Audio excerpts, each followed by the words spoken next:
Right, right. We live. We live. Bills got to get paid. Things got to get slayed. I turn my camera on. Y'all stuck with me now. What up, good stream? What up, good people, man? Y'all coming to a special stream today. I'm starting right up. You know, that's how I do because we're going to post this thing right on YouTube and everything like that. And we're doing another interview. You seen the title. I know it's been a while. I did my interviews, things like that. But, sometimes it take time. And guess what? I don't got $1,500 to give a R&B nigga. I'm just letting y'all know that right now. I don't have it. I'm not giving niggas no money. I'm sorry. Maybe when I get up there, we can talk about the chili. But until then, you know what I'm saying? We working from ground zero right now.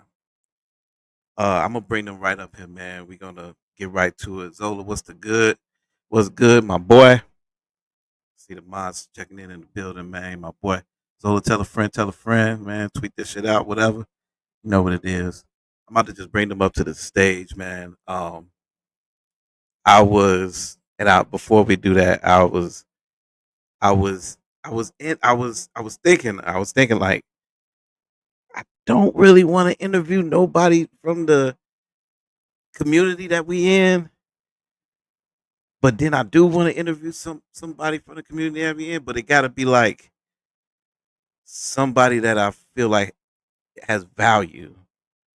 And when I look at value, right, I look at longevity. I look at passion too. Um, I look at entertainment.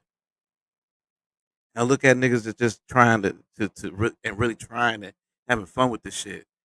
But these guys, this couple right here, they are having fun with this shit, and they are going. They just celebrated their 100th episode. I'm gonna bring them to the stage, man. These are my guests for today, y'all. Talk FnF, Talk Fred and Farrah, Miss Farrah. Hi, Okay, Going, Fred, just a nigga going that on. looks like J. Cole. Sometimes I've been told that on occasion. so many times. That's an inside joke, man. I'm so happy to have y'all in here. How y'all feeling, man? How y'all doing? First off, how's everything? Oh, we're good. We're good. Like I said, we just had 100th episode, so that was big for us. Took a little break after that, but we ready to actually get back into it. So 100 episodes, man. That's crazy because y'all started what, 2 years ago, right? About yeah, 2, 3 years ago. around May, I want to say, or April 2023, around that time. Okay, yeah, man. Shit, 100 episodes is a lot, man. I don't even. I wish I Yes. can count on my hand how many streams I did. But go ahead. What Um, you was saying, Miss Farrah? it can, It doesn't even feel like it's been 100, and it doesn't feel like we've been doing it for 2 whole years at all. no, it feel like it's been flying by. Mm-hmm. Yeah, man. That's the thing too. It's like when you love what you do what you do, and you just do that shit, man. It's like, look, I'm gonna tell y'all like this. I was a sampler at motherfucking Sam's Club. You know what I'm saying? And guess what? I was only working 15 hours a week, getting maybe $120, $200 here and there. Still running my ass downtown trying to do work for artists and shit like that back in the Yeah. day. So, you know what I'm saying? And it's all gonna count in the long run. For On, me, it just, I don't know, it just is what it is. But it will count in the long run for real. yeah. I mean, I've had plenty of times where I've had to work for free or work for like lower than what the job is worth, just because like you're just trying to get into the entertainment world or just trying to get into like a position, especially when like I was like behind the scenes. So I'm working on like trying to work with cameras or doing the sound was what I mostly did. And so Mhm. you always just trying to fight for your position and your spot, and you can just lose it just like that too. One bad move, one bad slip up, you never get another call. It's fair. You came from broadcasting too, right? Or journalism of some sort? Yeah, I went to school for journalism. I did copywriting, though. I didn't really do any broadcast journalism before we started together, but it was something that like my parents really wanted me to do. My dad is a broadcast journalist, and I grew up in the studio with him after school and stuff. So this feels like very natural to me. Damn. Okay. All right. All right. I peeped the first episode. I ain't get all that. I ain't get that part. But like, all right, that's dope. That's dope. And for Fred, you too, right? Yeah, I went to school for it. I graduated Georgia Southern University in journalism, and so the whole time there, like I either worked on a radio station or did something like either covering the sports teams and stuff like that. So that was like my general focus when I first started getting into journalism was sports journalism. What they had you doing at the radio station? When I first started, I did like color commentary for the games, and then I had got my own show like my senior year around that time. Yeah. And me and my roommate did a show where we would talk about just like big sports topics, and then we would also talk about stuff that was going on with the football team. Oh damn! Oh, so you big into sports? I mean, I always hear y'all talk about sports and stuff, but I didn't know you was that like, big into sports like that. That was my first, like I said, that was my first idea of how I was going to get into like the journalism media field was going to be talking about sports. And with the copywriting fair, like what type of copywriting was you doing? I'm not too familiar with that world. Somebody said I should get a copyright job, but I don't know. I don't know nothing about it. Well, I was working with like a little like boutique PR firm. Mm. So we had like a bunch of different clients, and I would do like bios and like little info pages on websites and like captions for social media and stuff like that. Okay, but never really touched the mic, huh? No, I definitely did not do that at all. And then I also had like a fashion blog that I did on my own, but never anything in front of the camera. It was always writing. Did you always feel like you wanted to be behind the mic or behind the scenes? Yeah, definitely. I just knew I didn't want to do all the work. Like all that too. Stuff like that. Like writing was easier to me. And writing was always something that I was good at. But my mom wanted me in front of a mic so bad, like my entire life. She wanted me to be Oprah so bad. Why? Because I guess because your father? She just thought that, like, she always says that I have like a presence in my voice, and like that's always what she saw for me since I was little, for some reason. Do you ever watch yourself back? Do you watch yourself back and feel like that though? Definitely, yeah. And I watched Oprah all the time. I used to come home from elementary school and watch Oprah. What you was watching back then? Was you watching any Fred? You watching any Fred? You like you watch like Gerardo or some shit back in the day. I was watching King of the Hill. No, my mom was watching Oprah.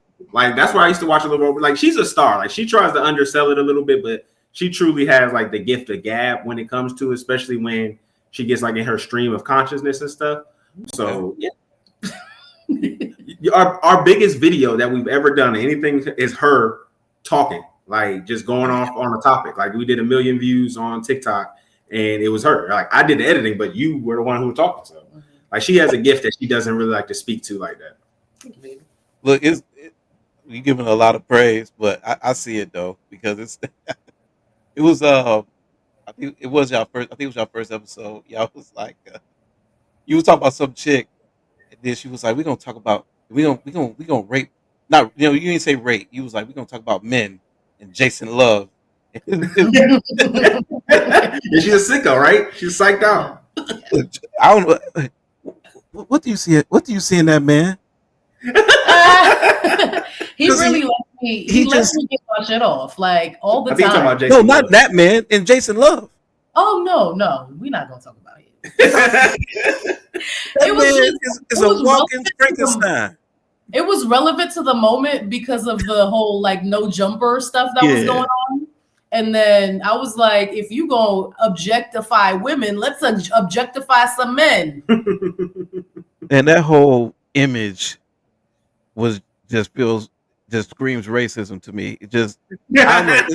It's something about that. Like I feel like I have like this. We probably all gonna share some inappropriate jokes during this stream. I'm just letting y'all know that now. But it's just when I see that nigga and I see him with this small petite woman, it just rings out slave master. It rings out like boy toy. It rings out what was that movie? But they was like they had the slaves in the house. They had them all up for auction. Which one was that? Which slave movie was that? I can't remember. Most of them. I'm saying, it's not. I don't think that's not Roots, right? You're not talking about Roots. I think it's 12 Years a Slave.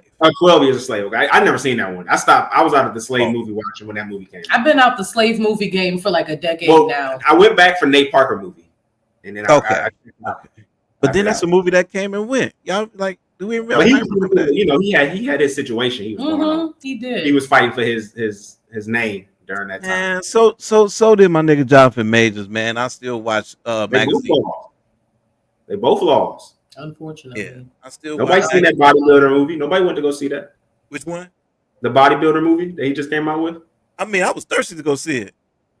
Well, I'm not to see him pause, but I'm just saying, like, I'm learning about you. Okay, let's wake it up. I'm learning about you. But it was things in the trailer. It was things in the trailer that I really wanted to see. Like, it was things in the trailer that made me interested, and then it was already talks of that before he even got into his shit. Y'all remember that? It was already talks of this movie coming out and being in cans and shit like that. I'm a movie baby, so like my mother, which is right beside us right now, she's going away. But my mother, she worked in a movie theater, and she always had me in the movie theater and shit like that. So I'm always talking movies. That's why sometimes when I come up to the stage, I'm always talking movies and shit. So it was just certain things in that movie that I still wanted to see, despite the shit that he had going on or whatever, and all the Megan Good shit. I don't really like him with Megan Good, but it's all right. I mean, okay, you was hating. That's hating. But, okay, so I'm not attracted to Megan Good like that, but it's I don't know, man. I just feel like you need to be with her. That's hate. She's too older than him. As being next to my brown queen right here, who is in that same phenotype, that's hate. Oh my god! Like, don't have the people drag me. I'm a strays because of that. Well, as you can see, they got a John Wick movie coming out, so be prepared for that bullshit. That's gonna be some bullshit. But you know, I digress from that. I also think that what's that movie with Jordan Peele? That's gonna be some bullshit. Yeah, the movie that's coming out. Yeah, that's gonna be some bullshit. It looks like it's gonna be some bullshit, but I'm really like holding out hope. Yeah, I mean, it's got a good concept to it. The plot seems like it can go somewhere. Like the idea of what you're willing to sacrifice to be the greatest at your sport, like there is some horror elements that you can pull out of that. Mm-hmm. I think. But then it's confusing white people because then our white people think it's like it's a real horror movie, and those are probably gonna be like dreams or flashbacks or maybe things that he like don't know or niggas with mask on. Just like when we thought in Nope, we thought that was an alien hand that was just really a fucking monkey. You know what I'm saying? Like, yeah, Nope lost me a little bit. Nope was he was going out. Yeah, Nope wasn't for me either. Yeah, Nope lost me a lot. Yeah, I'm excited to see Marlon in like a more serious role though. I never seen him in a serious role. That's the thing. I never seen him in a serious role. I know everybody talk about Requiem for a Dream. I never seen that. You didn't watch Bel Air? No, I'm not too big on drug roles because I don't know if y'all remember. Like it, I think what was it? Leonardo DiCaprio. He had a drug role in there. He was sucking dick in the bathroom. I ain't like that. Like it was an old movie. Yeah. That's when he was younger. It was like he was a writer. Because Tom Holland did his version of it not too long ago. They all got to do that. Even worse. Yeah, he was getting beat up and he was getting his booty pumped in the bathroom. I think he was a bald black man too. Yeah, I think it was too. Straight out of London. You seen Hakeem from Empire doing gay corn? Oh, I know he had seen him with some muscles. He had his muscles out. He was oiled up with some Ethicas on. I was like, what is happening? It was on TikTok. That's even like Cal from Living Single, right? Cal from Living Single. It's a movie theater in Chicago. I'm in Chicago. It's a movie theater over there. It's a comedy theater now. It's called the Laugh Factory. It used to be a movie theater, and it's right in Boys Town. And Cal from Living Single, when he would come to Chicago, he would go over there to that movie theater or whatever. He'd always sneak out the back door until he did this one movie called Relax Is Just Sex. Then that's when everybody found out he was gay. Yep. I don't know if you ever seen that movie. It actually was a good movie though. It actually was a good movie. It's about it's like different couples. It's like a gay couple, a gay brother. One of them has AIDS. Straight couple, and they're like all friends, and they kind of like go through their stories, shit like that. So it's like some real, like I don't know if y'all watch like sex. We'll get into what y'all like into it later, but I don't know if y'all like to watch like sexy type of like films like that. It gets sexy at times. Mm-hmm. So like some Vanilla Sky. Yeah, Vanilla Sky got sexy a little bit, like Vanilla Sky. What's the other shit that Tom Cruise did, or who's that Tom Cruise in like Kim Basinger or something like that. That did it was wearing like the mask and shit like that. It was in those little parties, little freak parties.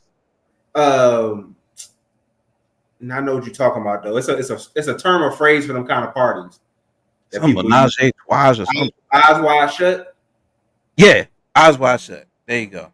Yeah. There you go. It don't get like that, but it's just a nice little Yes. cultural thing to go back in the '90s and stuff like that. Like look back at that and everything like that. But let's go back with y'all a little bit. Fred, what was you? You from Atlanta? You born and raised? So I'm originally from the DMV area. Oh, I moved to Atlanta when I was in high school, so that was probably around like 06. Mm-hmm. So I've been in Atlanta since then. So Okay. at one point in my life it was half and half, but now I've been in Georgia more than I lived in DC. Okay, because sometimes, my nigga, you come off like you really rep Atlanta, man. I mean, That's an Atlanta. It's been my home. That's where I became a man at. So. Oh, got you. I got you. Most of your life, okay. Yeah. See, so. well, you also talking to a nigga that only been in Chicago, so Okay. we're very like biased of our city. We love our city, all that bullshit. And, probably usually you see me with someone in Chicago. You said what? I said I still love the DMV, so don't get me wrong. I still rep and love the DMV. I just understand I got two homes. So. You got does he have a? And I'm asking Farrah this. Does he have a? Does he always eat like a lot of crabs and stuff like that? Y'all have? Oh yeah. You just do crabs Yeah. and shit. I could definitely him and my in-laws, his parents, like his mom could bust down a plate this big of crabs, like no problem. She gonna take her time, but it's gonna get done. She ain't had the blue crabs yet, though. She ain't had the Maryland blue crabs. I'm Caribbean, so I've had blue crabs, but right, you Haitian, right? Not Maryland. Not Maryland blue crab. Right, you Haitian, ain't you? Right. Yes. Right. Okay, I remember you said that. Okay, I got you. Fred got lucky, man.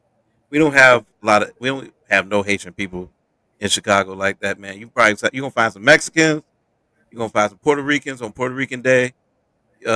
And you might find a few Asians in Chinatown. You said what? It's too cold. No, man, stop it, man. Our winters out here in Chicago was fly. Y'all need to come out here one time and get y'all a fur. I'm never going anywhere cold where they call themselves the Windy City. But come on, she from New York. But that's not the Windy City. New York isn't as cold as Chicago, though, is it? Okay. Have I been to New York in the winter? Was that the winter time? No, it wasn't really winter. Because like how often, like how normal is below zero for y'all? That should be a whole week sometimes. See, that's not normal. It'd be like once in a blue moon below zero in New York. So Chicago's definitely colder. And them Great Lake water, that Great Lake air is different. Like okay, that's true because I live by the lake. That's what what's name was talking about at the time. I live by the lake, and he needs to stop clocking my place too.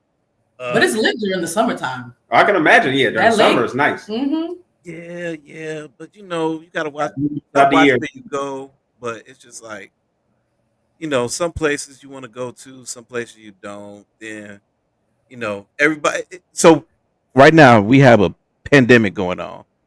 We have like 100 niggas out here doing food content creation and food reviews. It's about like at least 150 niggas out here that's doing that right now. They going crazy. Every day is a new one. I fuck with it and everything. You know what I'm saying? I love it. And everything, but them niggas don't answer DMs. Somehow they can make TikToks and shit, but they don't know how to work computers. Oh, are you talking about somebody particular? Oh, okay. No, I ain't talking about nobody in particular. No, I know somebody in Chicago that do food content that got really big that I feel like you talking about. Who? You talking about my son Will Kelly? No, not Will. No, not Will. Okay. And Will don't know. You're a messy bitch. Like, I can't help it. He's so messy. We was gonna bring him up, Farrah. We was gonna bring him up because they used to think that I was his pops. So we look alike. Yeah, so, I can see it. Uncle, maybe older cousin. If I ever talk to that nigga, I'm gonna tell him though. I'm be like, nigga, that's a sin to call your gay uncle to tell your gay uncle to suck your dick. That was crazy. That was insane. That was crazy. Right? Like, what you thinking, man? But he trying to go viral. I see him, man. He doing his thing. That's why he's legit though, because he's real life about it. So. Yeah. No. That's why he's legit. And shouts to him. Shouts to him. But yeah, in Chicago we get cold and shit like that. But like I said, it lasts a week, and I wasn't talking about anybody in particular. Like I said, there's 150 of them niggas. Y'all want to pick them out? Pick them out. It's a lot of them going on. Will Kelly, though, I feel like he don't even. I don't even count him as doing field reviews. He doesn't even really fall in that. He kind of falls into the IRL category out here. Yeah. Yeah, he falls into the IRL category I out would here. give him a food He doesn't review. go to anywhere. He doesn't go to like events and shit. So he definitely don't do all that shit. I need him to, but he don't do all that shit. But yeah, no. Chicago Falls are very beautiful. I like Chicago Falls, me personally. I like to put on my hoodies and shit like that. So I like to wear, Put more face on. yeah, step out and shit like that. Find an R&B party or some shit like that. That's my shit. Fall That is is, the best season because you could actually get dressed for real. yeah, you can get dressed in the summer too now. You can put some shit on in the summer too. Some of these niggas be wilding out here. You Some can't layer in the summertime. yeah, you can put some fly shorts on or something. Yeah, out here, nah, that's a no go. You just need to get you some shorts, a light shirt, and just enjoy the heat. That's how it is in Atlanta for real. Oh man, especially this summer that's been going on. It's been hot. The air is thick. How long have y'all both been in Atlanta? Like I said, I've been since 06, but she came up a little bit later. I came in when did I come? Like 2018? Yeah, probably. 2018. Oh damn. Okay. Wait. What made you come out here though? My father stopped paying my rent. Okay. And you lived in New York before that? With my mom. Okay. You lived in New York before that? Yeah, I was in Albany. Albany. Okay. But where you from though? In New York? Queens. Oh shit. You Queens niggas, boy. Okay. You see what I got here? I see it. I don't even know if I'm doing the signs, but I see it. I see it. How you feel about Flip? Absolutely hate him. Okay. Because I have a mod. His ass ain't in here. He probably gonna say I fell asleep, man. But he hates Flip. I be fast forwarding through when he talks on the pod. Like I think he's a blubbering idiot. See, it's funny. Well, okay, it's funny because now you. Oh no, actually, he is in here. D nice. You and him actually have two things in common because you don't care for fucking Anthony Mackie either, and he hates Anthony Mackie. You hate a lot of niggas. Did I say that I hated Anthony Mackie? You say you hate his face. I don't like his face. That's what I was about to say. Like, I don't mind Anthony Mackie, but I do mind his face, and I do mind the fact that he didn't take the super soldier serum in Captain America. Write the movie. But I was good. That's not his fault. But I just did. It made for a lesser viewer experience. There's three black niggas that wrote that movie. You can call it out. I think what did it for him, what did it for my mod is that I think it was him and Tupac, and then him and what's that cyberpunk show on Netflix? When you just watching it? Altered Carbon. Not Altered Carbon. Was it? What was the it? anthology show. Oh, the one Danny put us on? No. Oh, okay. I know Danny put me up on one that was an anthology show, and there's like robots and something like that. Was it the Black Mirror episode you were talking? Black Mirror. There you go. Oh, okay. Black Mirror, where he was getting too much in that goddamn game. Okay. Yeah, he was going crazy. Very homoerotic episode. he was getting pounded and all that because he kept dressing up as a girl. Like, dude. Yeah, it was telling in that movie. That was a wild. He was the episode. girl. Yeah, Yep. The other dude was always like a guy. I thought the other dude was the girl. Yeah, they was getting nasty like that. It was funny. See, for me though, like that homo. I mean, not homo. I don't want to say homo shit. GPS stuff. That don't bother me. Like, cause like I said, my mom movie theater. I was young. My mom used to take me to the movie theater or bring me to a movie theater all the time. And I'm sorry, I used to call it gay parade. GPS parade used to come right through there. We used to see it all the time. I went to the GPS parade last year. Had a nice little time. You know what I'm saying? Like that shit don't bother me, man. Fuck. You got some compliments? You said what? They gave you some compliments? Nah, I was with my girl. At the time, I was with my girl at the time. Did they give me some compliments? Did they? Did they know? You know they did. Probably, Somebody bought you a drink. probably in the back of their mind. Yeah, they bought you a drink.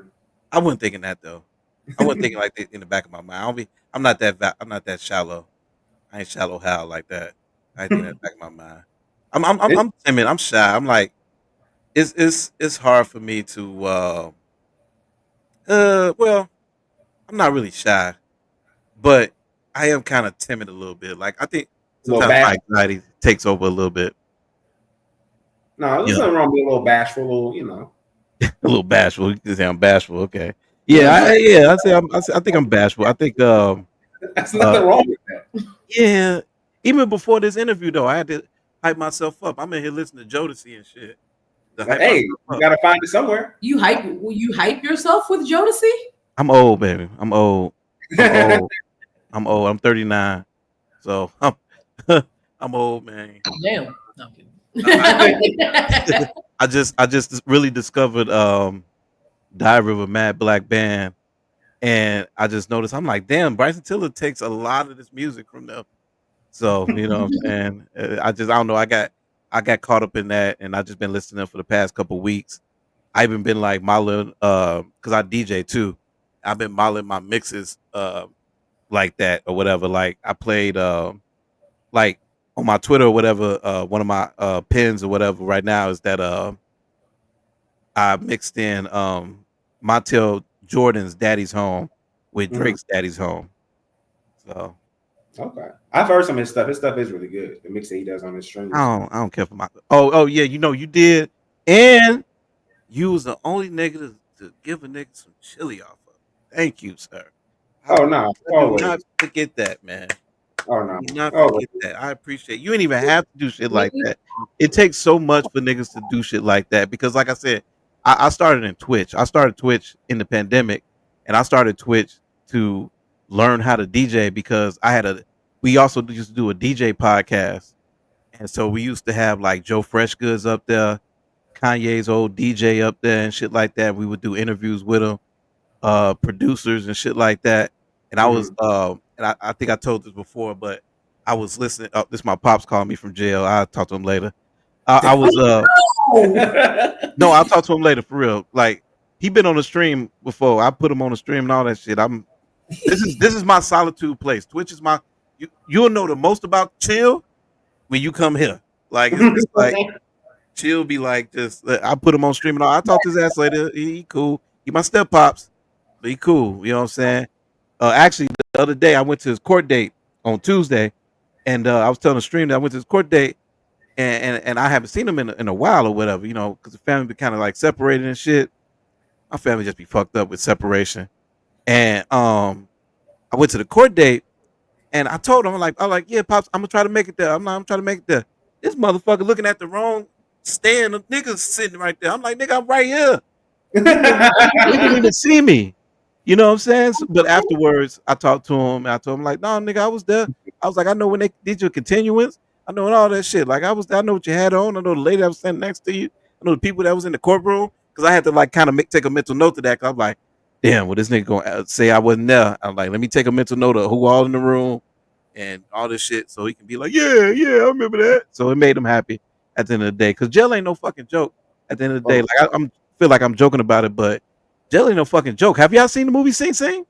no, no. I used to work in a prison, so I know that the incarceration system, you know, being incarcerated is not the move, especially in this country.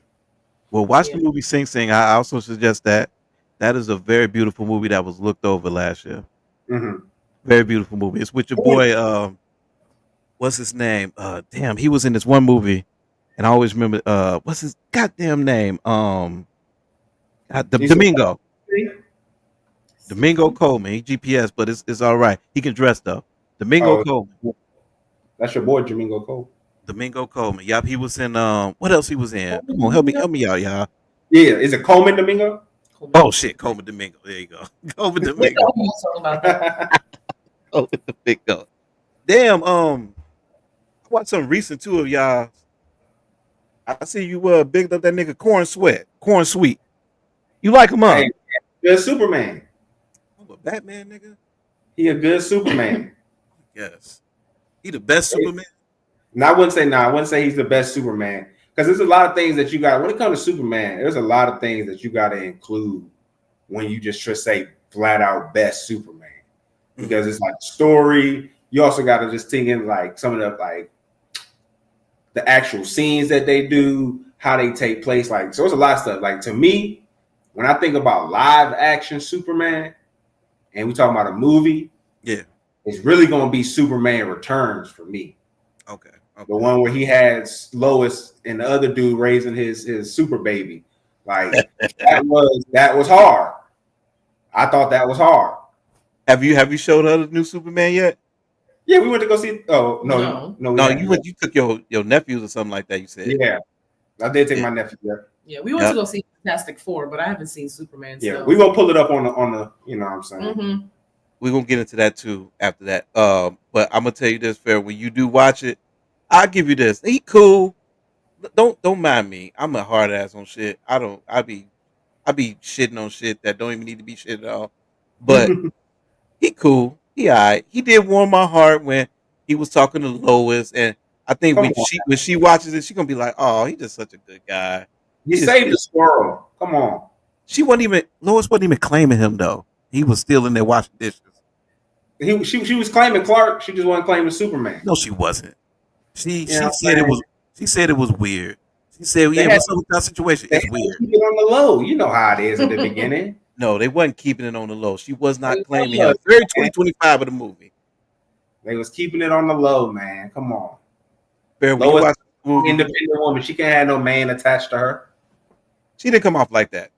She didn't come off like that was her personality trait. That's what I did appreciate. Like, usually they try to make it seem like her independence is her personality trait and not just a byproduct of her ambition. I like that she looked at Clark and looked at that nigga and was like, "Nigga, you're not doing real journalism when you interview your fucking self." Well, yeah, that was true though. Like that, like, yeah, because you know how she looked at the nigga like, "How the hell did you get this job?" I worked hard at this shit. Like, how do you think this is okay? Exactly. Like, this is not okay. Big, tall, handsome. What's going on with you? But Corn Sweat, he cool. Like I said, like Fair said earlier, he's pretty.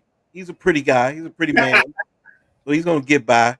I don't know if he's gonna, but you know what though? I don't know if he's gonna like see.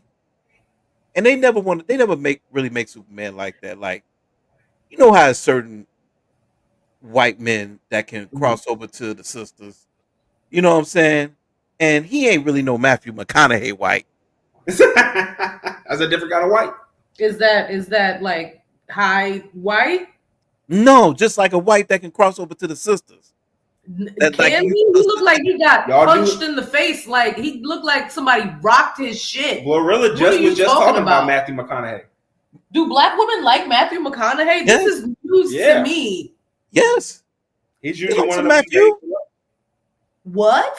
Matthew could cross? Yeah.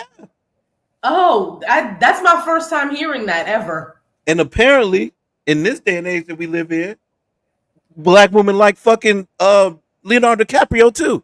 Well, okay, I guess he has a history, but I just don't like with the low swoop, with the low swoop. Yes, but I just I don't like looking at Tiana Taylor crawling all over this nigga. It's disgusting. I know. In that new movie that's coming out, it's like watching Monster Ball all over again, right?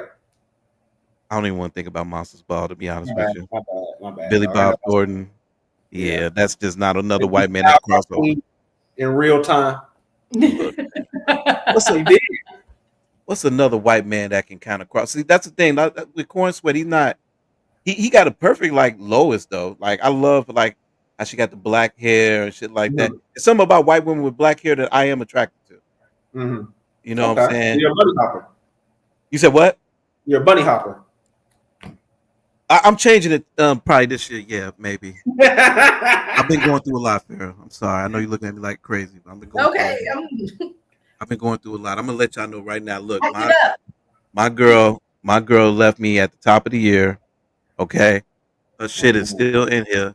Behind me is her Christmas gift is still here, but she took her Jordans though that I bought her. She don't even like Jordans like that. What size are they? Huh? What size are they? They was Y'all go. Okay, man. I'm short, man. I'm a short king, man. All right. I usually have my girlfriends are usually taller than me. Mm. Um, so she was like 5'9". She was the same size as me, size 10. Size. Yeah, you get Yeah. that. So No. Okay. so yeah. 5'9". That is Okay, wild, I though. guess. No, Yeah, that's wild. I'm a 8, but 8 is normal. yeah, Yeah. that's 8 is average. actually small for a man. Well, in men's, I'm a size 6. Okay, no, she's a size 10 in men. Oh my Yo, God. did she say softball? 5'5". Yo, Nope, She didn't play softball? nope. She ain't played no damn sports. Any sports? Oh man, that's a No. waste of feet right there. Look at D nice black women forever. You could have been the next Serena with them feet. He's an ally. But no, that's usually like my last it's nobody's never. My last she was usually my girlfriends are usually taller than me. I'm like 5'5", 5'6". So, yeah. I like tall women. Sorry. no, not you. 5'9" with a size 10 men's foot as a woman. Yeah, she like a platypus kind of. Yo, that's kind of insane. That's kind of like a duck a little bit. Like she can swim. Had flippers. She should definitely take up like lifeguarding. Yeah. She left me, man. She left me. Her clothes is still here. Quickly too. She has a big stride now. Yeah, she does. She be walking fast as hell in front of me. Well, it seems like it's fast in front of me. Clothes is still here. Yeah, man. Huh? Sell them. Or burn them. I'm not gonna sell nobody. Just take them to Goodwill. Or drop them off at a women's shelter. Actually, women. I guess. I also got a cat tower because she had cats, and sometimes she would bring the cats over, and I was really getting along with those cats. Oh no, he missed the cat. You should steal the cats. No, I'm gonna just get my own. She gonna kill my ass with them damn cats. I can't. I still got this damn cat tower. I'm trying to sell that too. Nobody trying to buy the shit. You might just get out of the way, big dog. I am. I'm gonna give it somebody my building. You know what you could do? The next girl, if she has a cat, you just tell her like, "Oh man, my cat died, and but you can have this cat tower." She's gonna be like, "Show me pictures of the cat." He's not gonna have no pictures. No, you're gonna be like, "When I was going through trauma, I deleted everything." Well, I do have pictures of the other cats. See? Okay. So I can show them that. But then she might notice because the cat thing is like super new. So it's like ain't really nothing wrong with it. You say it suddenly died. That's even a better story.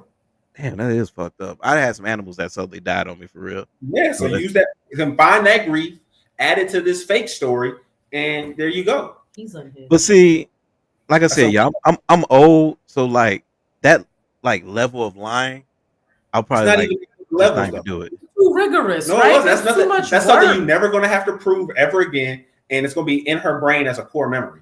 Come on, bro. Yeah, but then I got to keep up with it over the years. No, you don't. You don't. He gonna be drunk one day. She gonna be like, "And your cats?" He's gonna be like, "What cats?" No, he's not. No, he's not. Yes, he is. Yes, she is. Before that, she's not gonna want to break up something about a cat. No, you don't know, man. I don't know. I can't chance it. I gotta say with the stories I know. We are all from broadcasting. We have these mindsets, right? Us from broadcasting, right? Or us just in radio, or us just in media, period. We like real broadcasters, right? Real broadcasters, real motherfuckers that's doing media. Anybody that's doing media, I feel like this, right? You mold your mind, right? You mold your mind to always kind of entertain, or you mold your mind to be a great storyteller. You mold your mind to remember certain things because if you're at a radio station, you're doing callback letters and numbers and shit like that. And when I used to intern at GCI out here, I used to be in there like reading off the commercial reads and shit like that, just practicing myself to try to just get better. Lo and behold, I mean, I ain't getting no fucking radio job out here because like nobody. It's the same as New York. Nobody wants to move away. They told us a better lies when we went to school. They told us a better lies like radio was gonna be here for the next 20 years, and when we got there, they was like, nope, not anymore. Like it's over with. Internet's here. Figure it out. Wait, what year was this? For me, when I went to college in 2010. Okay. So like it was really in the transition where companies are fighting to see where they're gonna be at in the future, or they're consolidating and only joining one big company, cutting all the fat off of everything. And then you got the internet, which none of your professors ever had to do anything with. Like this, they know nothing about what they're trying to prepare you for. I had a completely different experience because I had digital publication classes. I had professors teaching us how to code to like but you was in New York websites. Though, too. I had professors I learned how to do like digital layouts for like website pages and stuff like that. Like it was they definitely brought like the whole digital world into how they taught me. But I had so many journalism professors that were like, get out now. Like, what are y'all doing here? Like, yeah, that was like a lot of teachers 2014. Too. Why are you majoring in journalism? Y'all are all idiots. This is a dying field. We are struggling. Most of my professors were full-time journalists trying to make ends meet and doing teaching too. And they couldn't. That's how my shit was. And I think that's how journalism is, period. Like, dog, I used to go to, so I went to, I didn't go to, so I went to college, right? And I wasn't really, I'm not good at homework. I'm not good at school shit. I'm okay. I wouldn't say I'm not good at, I just don't like doing it. Okay. So I failed 8th grade. I failed high school. And the only thing I was proficient at was radio class, radio and TV class. I used to get all A's in that motherfucker. And then I fell out of that, and then I end up finding this like truck driver school for radio that opened up out here. And I went to that. My niggas, I was a 4.0 GPA in that motherfucker. All right, I was in that motherfucker putting in time and work. I was in that motherfucker recording every day. I was meeting different little radio hosts, and they would do the same thing. It was worse. It was bad for me. I seen that what you seen, Farrah, at 2010, because that was the type of, it was a what's they call them places where like you go to school for like one thing. What they call it? What they call it? Job Corps? You said what? Job Corps? That's even worse. That's like school? nigga. Like what? Trade school? Trade school. There you go. Trade school. I went to a trade school for radio and TV. Yeah, I went to a trade school for radio and TV. It was so crazy that nigga, Walter Payton's son used to work there. That's wild. He used to do a show there. I used to sit there and see, goddamn, what is this? Cable access show? Yeah, he used to because the school had an internet show. Yeah, so he used to do an internet show. And I used to see that nigga and say what's up to that nigga every morning. And I like niggas like didn't realize like nigga that's Walter Payton. I have a Funko of his pops sitting right here. You know what I'm saying? You understand how hard it is to really like, especially then. Yeah, was like you either was working behind the scenes and you was stuck behind there, or you got fortunate enough, got your opportunity, and then you just took off.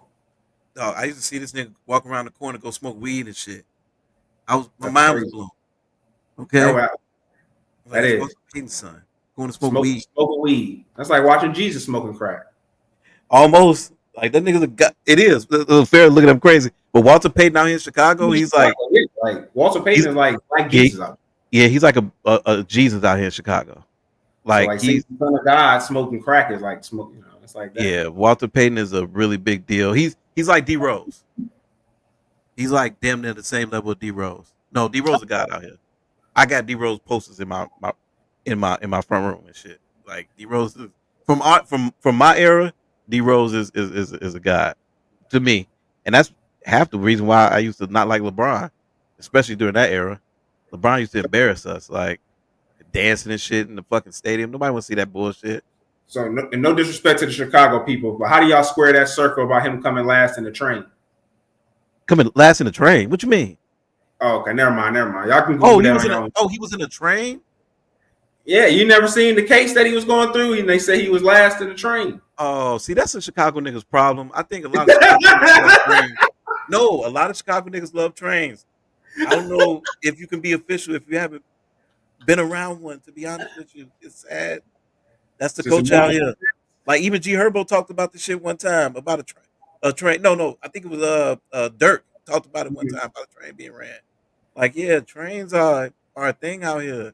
I don't know if it's That's, a thing out here with the kids now, but that's a trains are. wild wave to have. I ain't gonna lie to y'all. That's a wild wave to have. If you ain't first, you last. Ricky Bobby. You know, Ricky Bobby. Ricky Bobby, man. If you ain't first, you last. God damn it. Um, Queens. So how the hell did Fred? Did he find you in Queens? No, I was already here. He was already there. Oh, he's already in Atlanta. Mm-hmm. Okay. Because I know when y'all went to New York that one time, Fred was like not feeling New York. Nah, Was it's not that my your wave. first time? I'd been there when I was younger, but that was my first time, like actually as an adult. Okay. And I love New York. I wanna go back home. Oh, we know you So love New York. I seen that episode. I seen one episode where you was like, "Yeah, I went to New York. I was out there. I think you just went by yourself." And I Fred go was by myself every time I go now because he hasn't oh, been back with me once since he came the first time with me. okay. It was one time that you went though. You was talking about it, and you said you was out there just getting lit. Like Fred was just like looking like, I don't know if you should go back there anymore. Like he was just looking like, okay. Like he was entertaining your story, but he was just looking like you had too much of a good time. Like Yeah, I always have a great time. All of my people are there, so ain't from Queens, y'all are very prideful. You know what I'm saying? Y'all are very prideful. You know we what? are. what do do a lot of Queens folk, I guess, get along like that? Yeah, for sure. Yeah. It's a very like mixed community. So Okay. Queens is like lots of Caribbean, lots of like Indian people, like lots of like African people. Like it's a bunch of different immigrants. Mm-hmm. So you learn lots of different cultures, you get along with a bunch of different people from different backgrounds, like Mm-hmm. and everyone's in like not close proximity to each other because we're not like Brooklyn where we're in buildings. Yeah. It's a little bit more spread out where I was in Queens. Like everyone has their own houses, but yeah, you're mixed in with a lot of people, so everyone gets along, in my opinion. I stayed when I first went to New York. I stayed in Brooklyn, and it was like niggas playing like Pop Smoke. It was like the Pop Smoke time. Niggas was playing Pop Smoke like like it was played out. I couldn't believe it. I was just like, and it was just my first time in New York. Then I went back a second time. I went back last year actually to go see like a comedy show around Times Square, and all I ate was like chopped cheeses or whatever. That's it. That's all I ate. New York, you gotta try like Dominican food, definitely. You Mhm. have to go get like Haitian food for sure because it's so easy to get Haitian food in New York. I miss that so much. Like I miss just driving 10 and, minutes to go get food and not having to spend 2.5 hours to make it myself. and I will say I had the chop. What you got me on? Chopped cheese or whatever. Mhm. Chopped cheese. It's okay. I don't know. It was pretty good to me for $10. Like it was solid, but it was like They Man, don't- y'all, hey yo, man, look. At least y'all got that type of like different food and shit like that, Dominican and all that shit. You might go get some burritos out here, some shit like that, or you might, saying, fuck with like Toto and them and go get some motherfucking jollof rice. You get some of that. Atlanta got some good food though. Atlanta has good food. Atlanta Atlanta got got good a food. lot of good food. What? Atlanta got good food? Well, I got to come down to Atlanta. I got a friend in Atlanta that I haven't seen in years. I definitely got to come down to Atlanta. He lives in the suburbs and shit. You got to Atlanta has enjoy it. good soul food and good wings. Um, yeah, and then Good ambiance. definitely gonna give you an ambiance. Why y'all say it like that? Why you say it like that? It is. I mean, it is. I mean, if you want to like be in a place that you feel like it shouldn't be this many lights going going on right now as there are, like Atlanta got a lot of that. Okay. I about to say Like, because like lights out, going on. out here, I would say we got good soul food. Um, I don't know, That's where the man. movie was filmed, right? Soul food. So, oh yeah, soul food was filmed out here. Gotta have good soul food in Chicago. Yeah, I guess, but trust me, Big niggas ain't Mama, putting butter on their arm after their arm burn. Like, I'll tell you that right now. Big Mama was a wild one. y'all definitely doing that. No, Y'all Big Mama crazy. My Big Mama ain't cholesterol never did that. food. That Big Mama was stupid as hell saying that shit. Oh, we got some butter, baby. Why would you put some salted butter on you? Big Mama, your arm. That's what No, was going on. Big Mama wanted to add diabetes to her shit. That's crazy. Had No, to fuck cut all Big that. Mama leg off, caused a heart attack. No, That's how you. That's how you know your arteries is full of mm, junk when a nigga cut your leg off and you have a heart attack. yeah, that is true. She did have a damn. She did get her leg cut off and had a heart attack. God damn. They cut her foot off and then her heart exploded. Why you say that about Big Mama? How Hey, inappropriate is this nigga around you, Farrah? Hmm? Let's just talk about that. How inappropriate is this nigga around you? Because sometimes when he's in that space, I have to tell him to stop too. He said something about them Africans out there. They fighting on dirt. I'm like, come on, that man. ain't what I said. You said they fighting on dirt, and That's you what he showed a said. picture of He them said fighting on dirt. physically. That's not what I said. We was talking about Buddy, the dude you don't like. And Oh, I yeah. said he wanted to ask Danny to speak in Spanish, which I thought was weird. So I said, ain't nobody asked you to speak in your natural click. Speaking Lagos, nigga. Yeah, everybody asked for the click girl. Danny's Hispanic? Yeah. Yes, You you said that already, and you thought Daddy was I tell her. for black people and stuff. Shit. He's first of all, he's racially ambiguous. You don't like he gives like mixed, or is he Trini, or is he Indian, You put or everything on Danny. Really? He give you that? Like What was the one with the G you said he was? Guyanese. Yeah. Guyanese for real? I just thought he was a Dominican nigga. I really thought like that's why I always make the Tony Montana references. I think he looks a little bit like Trini or Guyanese to me, because he look a little like Black Indianish, and the Trini and the Guyanese be looking a little Black Man, fuck Indian. all that. He sometimes you got to take away his little hip hop card. That nigga never seen a 5 Heartbeats, so fuck all that. I mean, we all can't be perfect. No, how can you not grow up and never seen 5 Heartbeats? Some people didn't watch BET at 3. I mean, Have y'all seen 5 Heartbeats? I've seen it. Yeah. Exactly. And what do y'all think of that movie? I saw it so long ago. I can't it's give you an opinion on it. You watch it again, it'll make you cry. I think it's the best representation of what black boy groups or male groups were doing at the time. I think it's a really good like take on all of those of the generation.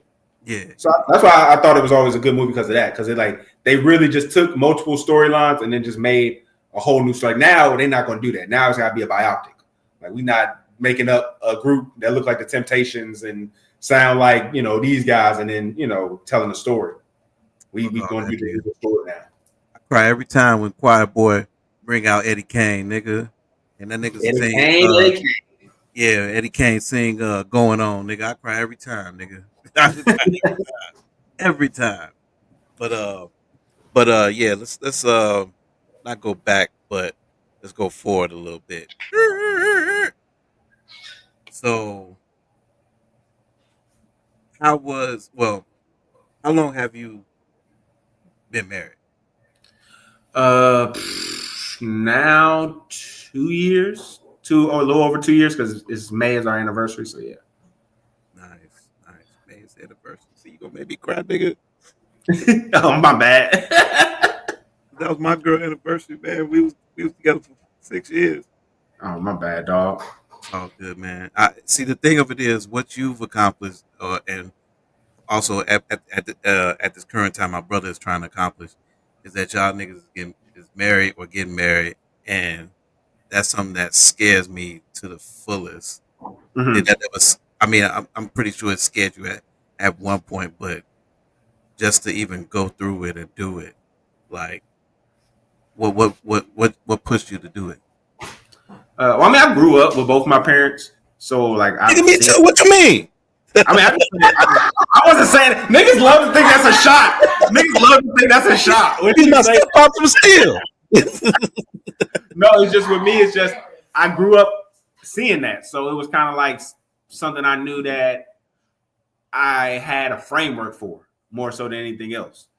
And because of that, like it was something I actually was comfortable to. I'd always kind of been like a more relationship person.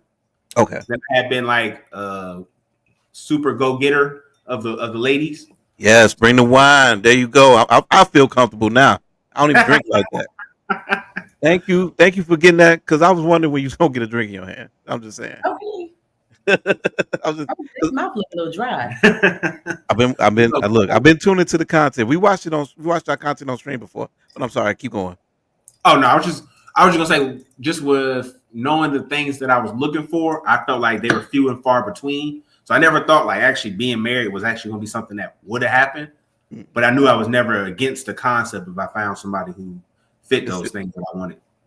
I don't know, man. It's just hard for me. I like I said, I was with my girl, and then when I hear y'all say like y'all been together like 2 years already, I just low key I feel like there's unaccomplished in that area.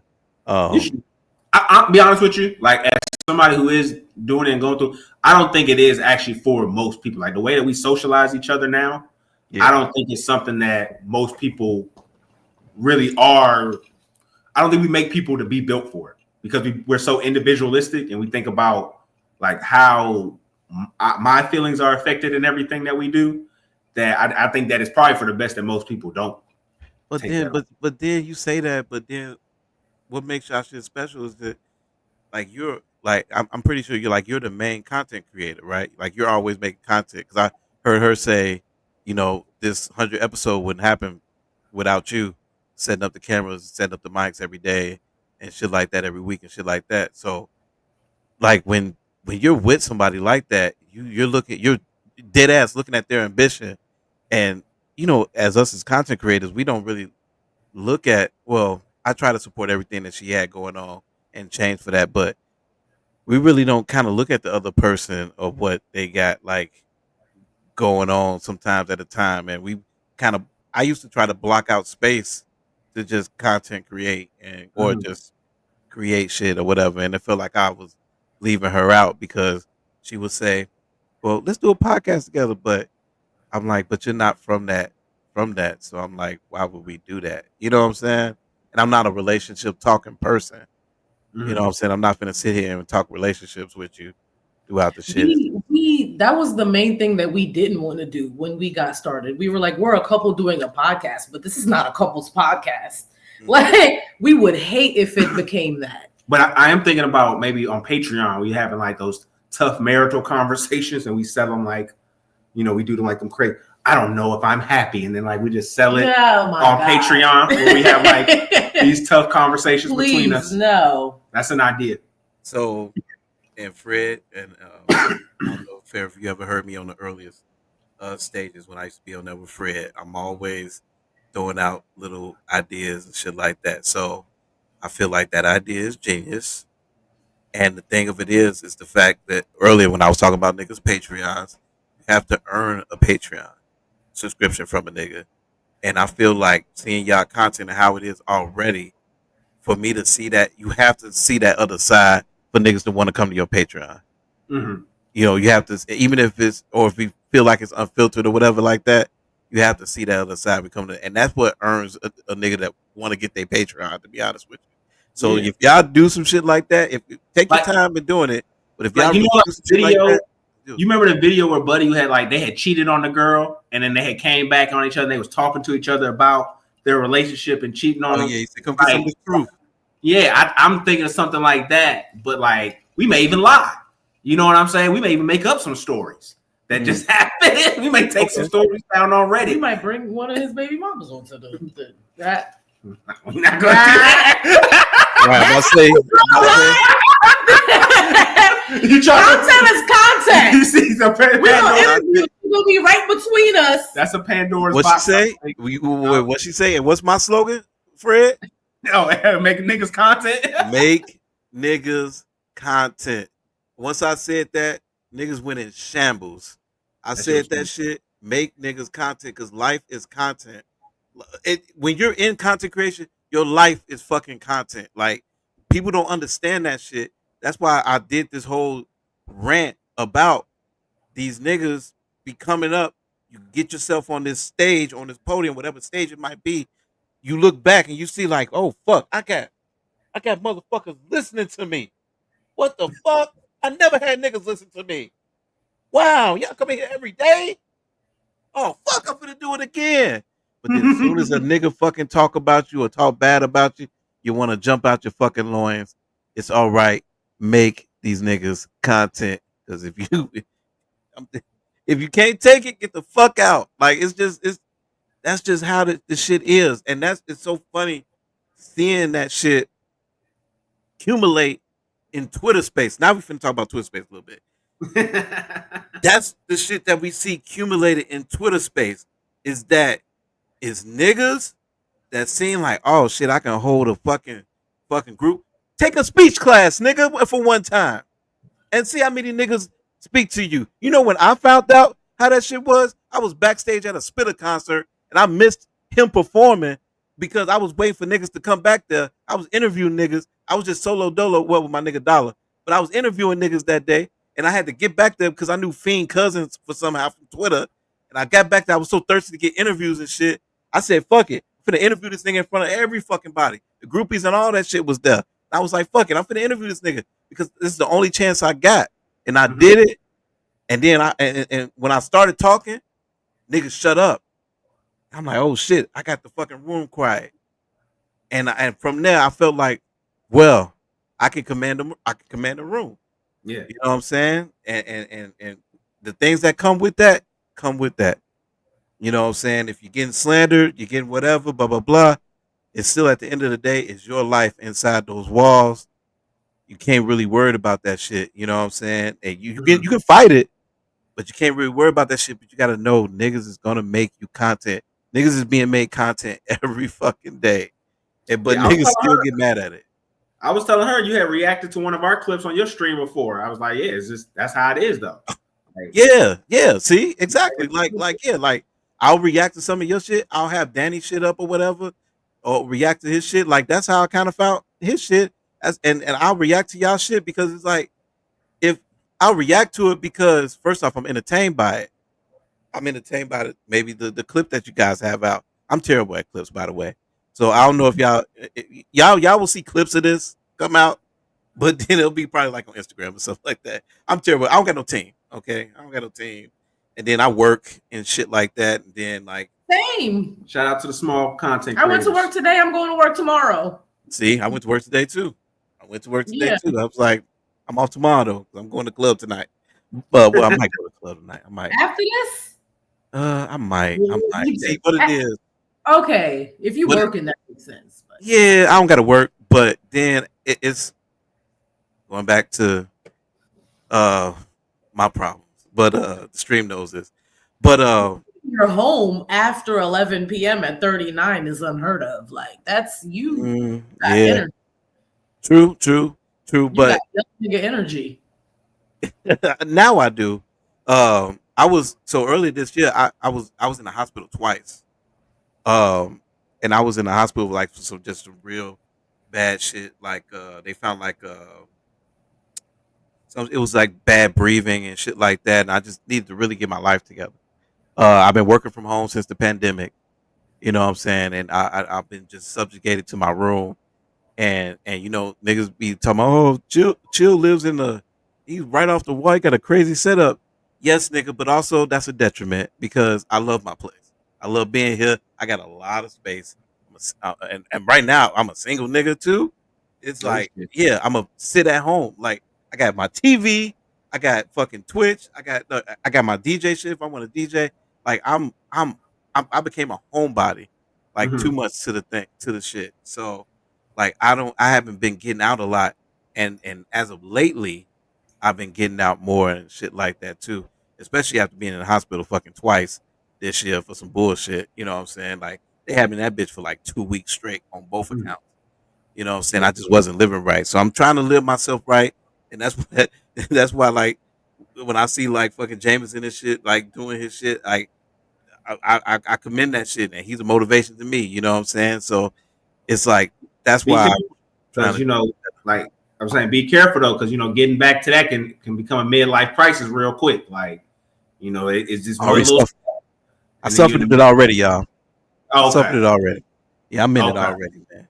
I started collecting Funko Pops in the pandemic, so my midlife crisis. That's fly though. I only collect black Funko Pops though.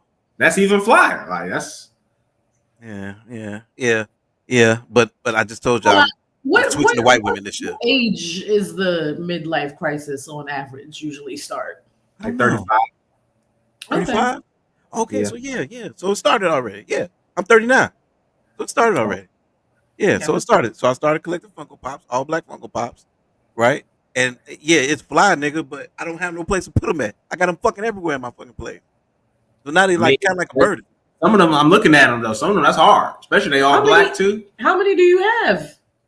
Let's see. I got 1, 2. The ones you can't even see right here.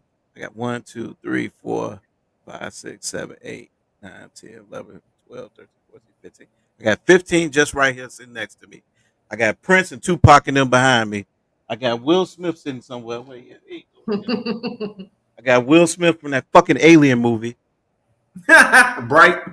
Yeah, Bright. Yep. I got fucking Whitney Houston over there. And I put some shrooms in there. I got some old ass shrooms sitting in a box. Whitney Houston over there. Ava DuVernay. Susie Carmichael. Black Panther, T'Challa. I got I even got motherfucking I got Chubbs. Black characters to have too many of the Funko Pop. I even got Chubbs from Happy Gilmore. See, that's what I'm saying. It's not even really that many enough. There's some folks who got real life issues where they got the Funko Pops, they got the figures and all that stuff, and they not even staged. Did you think the second Happy Gilmore was necessary? Did you watch it? No, I don't think a second of anything that old is necessary. I hate remakes. I hate shit like that. Yeah, I do. That was money grab. Yeah, Netflix and Adam Sandler did a deal a while back for like a bunch of movies. So okay. But they have a Happy Gilmore Netflix game too. Yeah, they do, and they got a Netflix restaurant in Vegas. Y'all know that? No, I watch a lot of food reviewers. Yeah, so I watch a lot of food reviewers, and that's why I know about like the crabs and shit like that because I watch Peaks, and Peaks is out of DMV, and he's always talking about Maryland and crabs and shit like that. Yeah, so I watch Peaks heavy. He's a cool dude because he's a family man and shit. He always have his wife in the shit. His wife does food reviews now. His cameraman does food reviews. His cousin does food reviews. And everybody on. Everybody. But I stopped collecting Funko Pops. Now my new addiction is shoes, and so I just been like buying shoes every day. I feel like that's worse because at least you can stage the Funko Pops. Like the shoes, you only wear those one at a time. And that's the beautiful part about them. What kind of shoes? Like just sneakers or like everything? I got a little bit of variety. I got some Anthony Edwards joints. I got and mostly Jordans. Chicago nigga, mostly Jordans. You know how I go. Chicago niggas gonna be mostly Jordans. And that's the fly thing about it though, Fred, is that see, as when I was younger and shit, I never could fucking change my shoes every day and shit like that. So I feel like that's fly. I be in them motherfuckers change shoes. I got shoes I ain't wore yet and shit. Same. I was a poor immigrant child, so my parents used to get me one pair of sneakers per school year. I remember I wore the sneakers twice, and somebody asked me why I wore them twice in one day, and I wanted to kill myself. I did. I was like, why? First of all, why do you notice that? That's annoying. So I got a complete opposite story like that. So there was this poor white kid that was in class with me. He's like, I grew up with privilege. Let me tell you the opposite side. So the poor white kid come up to me, and he was like, it was like a Friday. And he was like, I noticed every day this week you had a different pair of shoes on. And I was like, to me, that was like, I didn't think that was a crazy thing at all. That is a crazy thing. And he just said that to me. I didn't even imagine that to be something that was out of this world until that happened. It was like my freshman year of high school. Nigga, that is a crazy thing. I would have loved to be able to just go at least have 3 pairs of shoes I can just wear differently. I never had that. I had so many shoes that when I got in trouble one time, my mom put all of my shoes in a box and only let me wear like 2 or 3 shoes at a time. Like that was one of my punishments. I remember one time an ex-girlfriend of mine. Like that, yo. Don't look at me like what's disgusting. It's just disgusting amount of privilege that you've grown up with. How is that disgusting? Because it's such a like bleak contrast to my upbringing. So I'm not doing it to like no, make but anybody it's just feel like it. I'm you just throw it out there like, oh, I had so many shoes, they fit in a box. Yeah, it was like Just big niggas like you. Yeah, you was a nigga that can like had like the Kobe jerseys, and so for me, so if it was back in my day, you'll be the nigga that like had it was these niggas. It was this nigga named Peanut and his other nigga, right? And they would always wear different jerseys every day. You'll be that like that type of nigga. I'm like, damn, Yeah, how you that's niggas what going box out of paying $90 for jerseys every day? Yeah, I have a box of stitched in jerseys, like the Mitchell and S type of stitched in jerseys, Oh, like those Lord. kind of. I have boxes of them. If we ever I used to sell them hit in hard college. times, we getting rid of those before we get rid of my Chanel. I sold a bunch of them in college. I had more. Like I used to have a Vince Carter one, a Gary Payton Lakers one that I sold in college. I had a lot. See, you was one of them niggas. See, yeah, because we went to about to say D-Nice said Peanut had more jerseys. Yeah, you did have a lot of jerseys too, nigga. You did, but nigga, you stayed working, nigga. That's why. That's nothing. Nigga. He stayed. That's my nigga D-Nice. You know me in real life. He stayed working and shit. We've been friends since high school. Well, after high school a little bit, but he stayed working and shit. He was always, "What up, afternoon tune? How you doing, man?" Why you call me Unc today? I feel you don't be calling me Unc. um, but he always stayed working. He always stayed with some money. So that nigga, he always stayed with a car and shit like that. He was a different type of privilege. He was his own privilege. But yeah, like back then you'd be like the nigga that was wearing like the jerseys and shit like that. Cause I don't know if y'all know who I don't know how deep in the fashion world y'all are.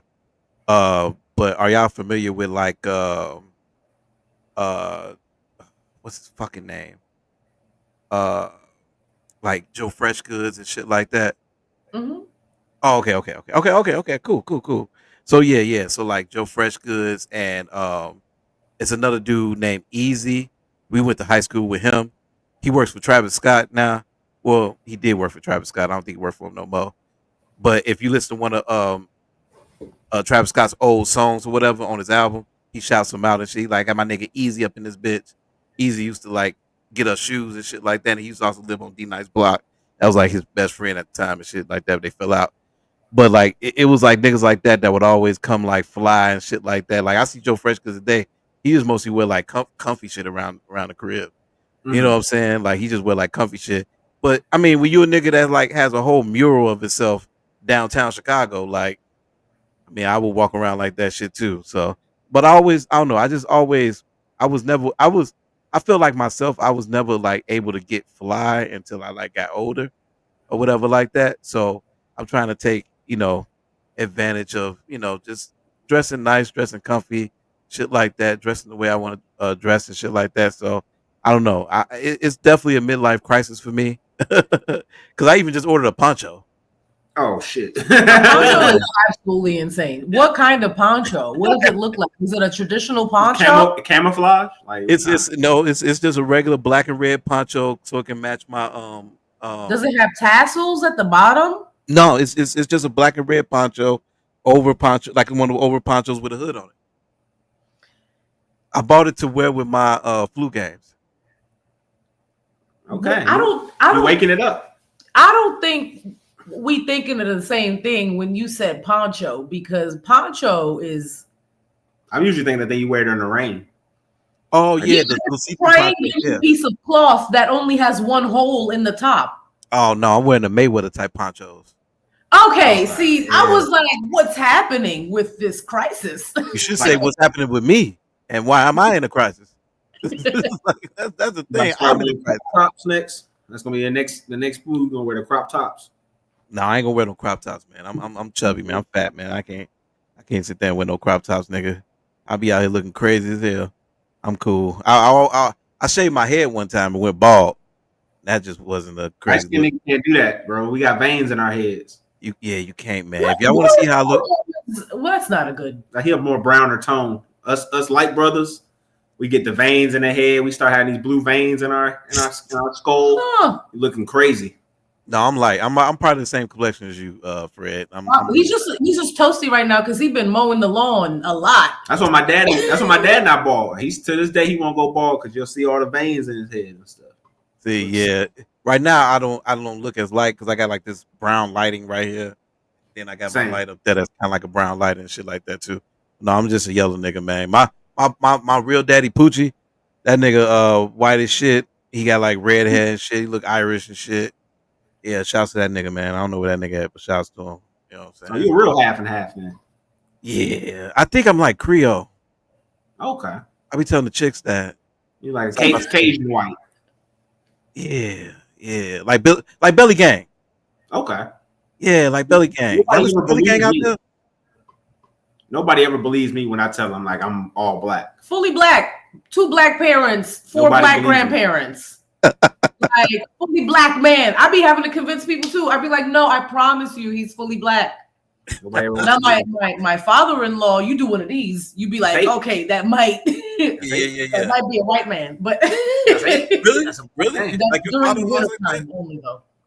Huh? Really? Your father-in-law's like that? Where you might think you're a white man?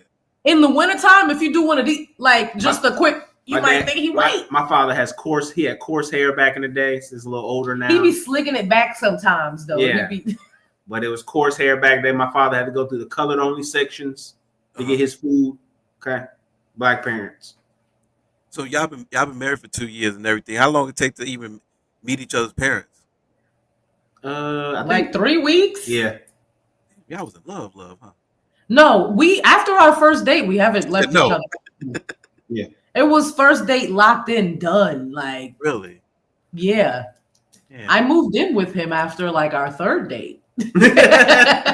After 7 months, he proposed, and then like maybe like 3 months after that, we were married. Like we were married less than a year after we started dating. Oh man, y'all made me cry again. Don't do that. Don't Real do man. And we met on Hinge, so that's like the craziest thing because we met online. Like, okay. I met my girl in real life. Hey, Scotia. Hey, Sugar.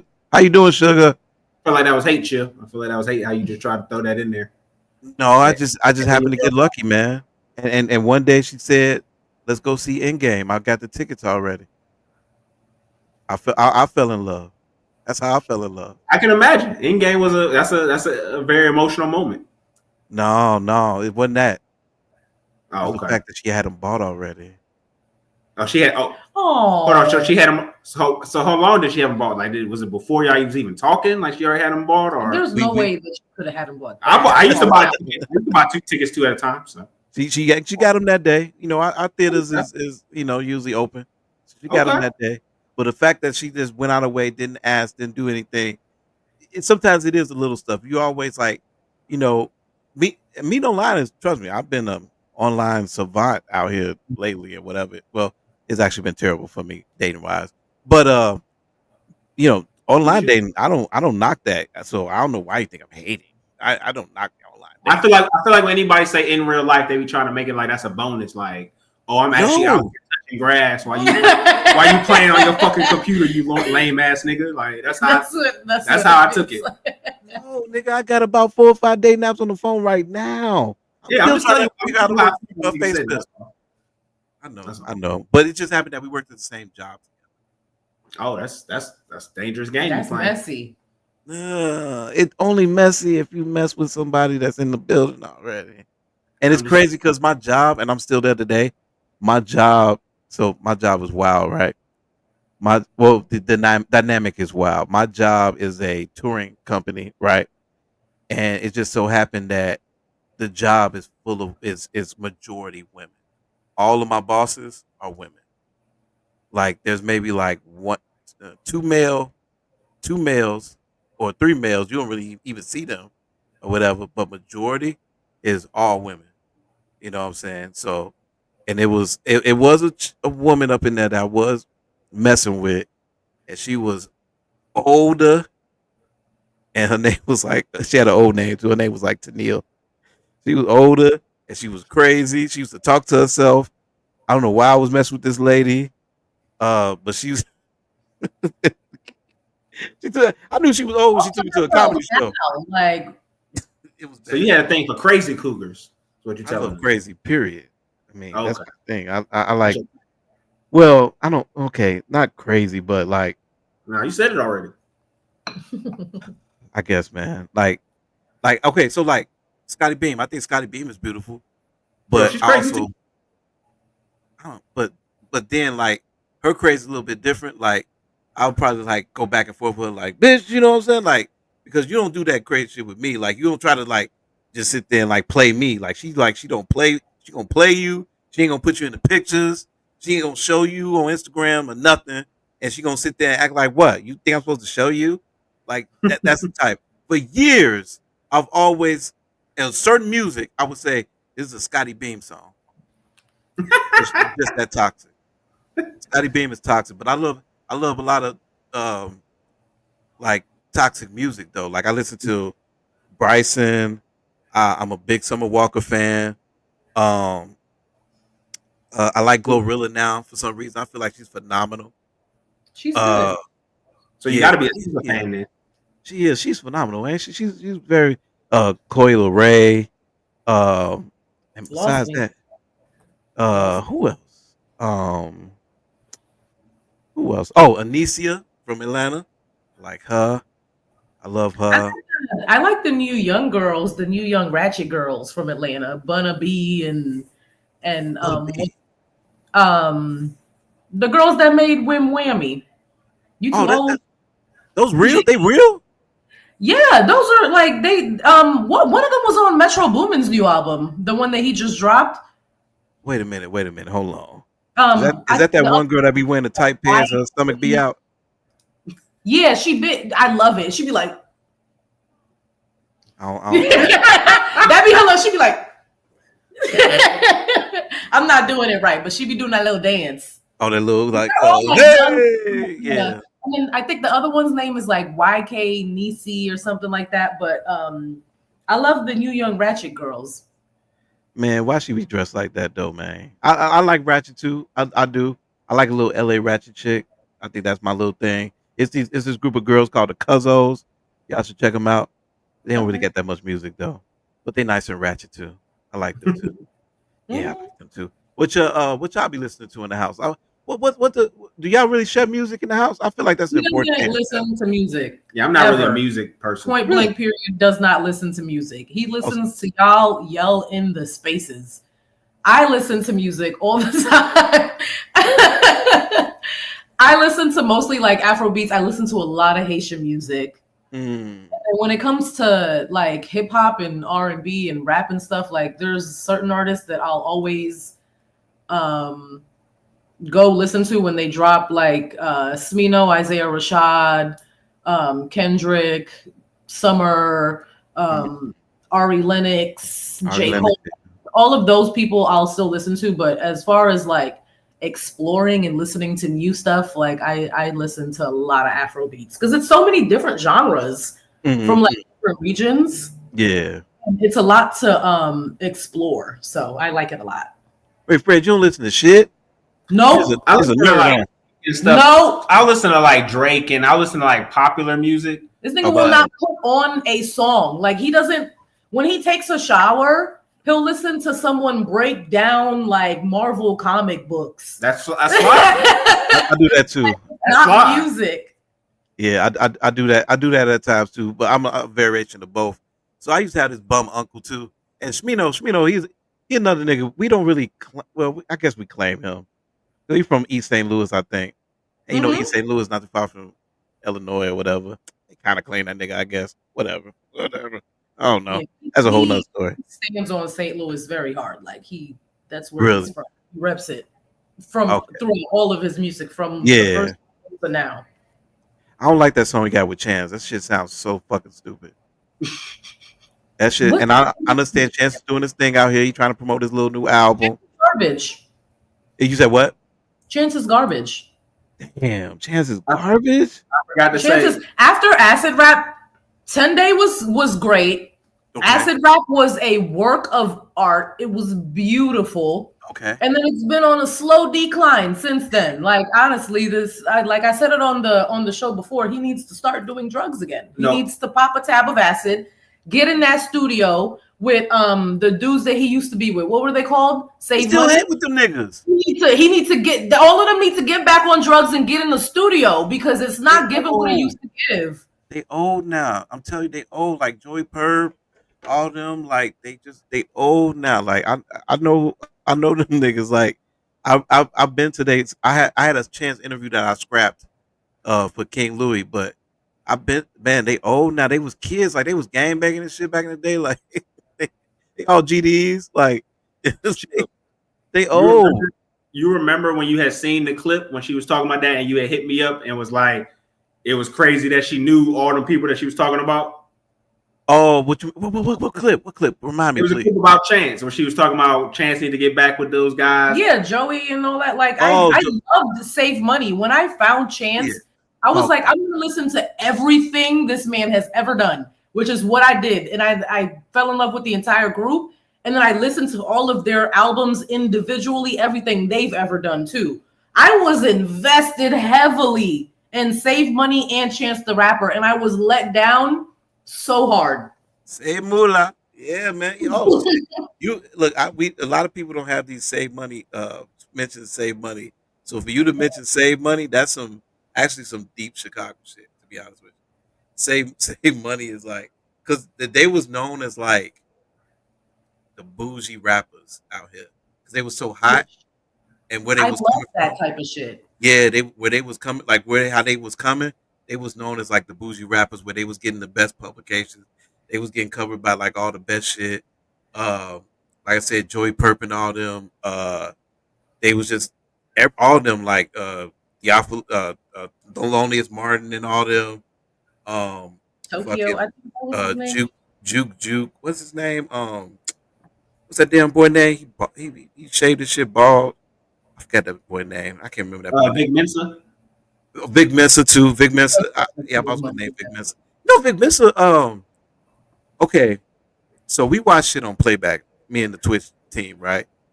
And I found like this African version of like Love and Hip Hop.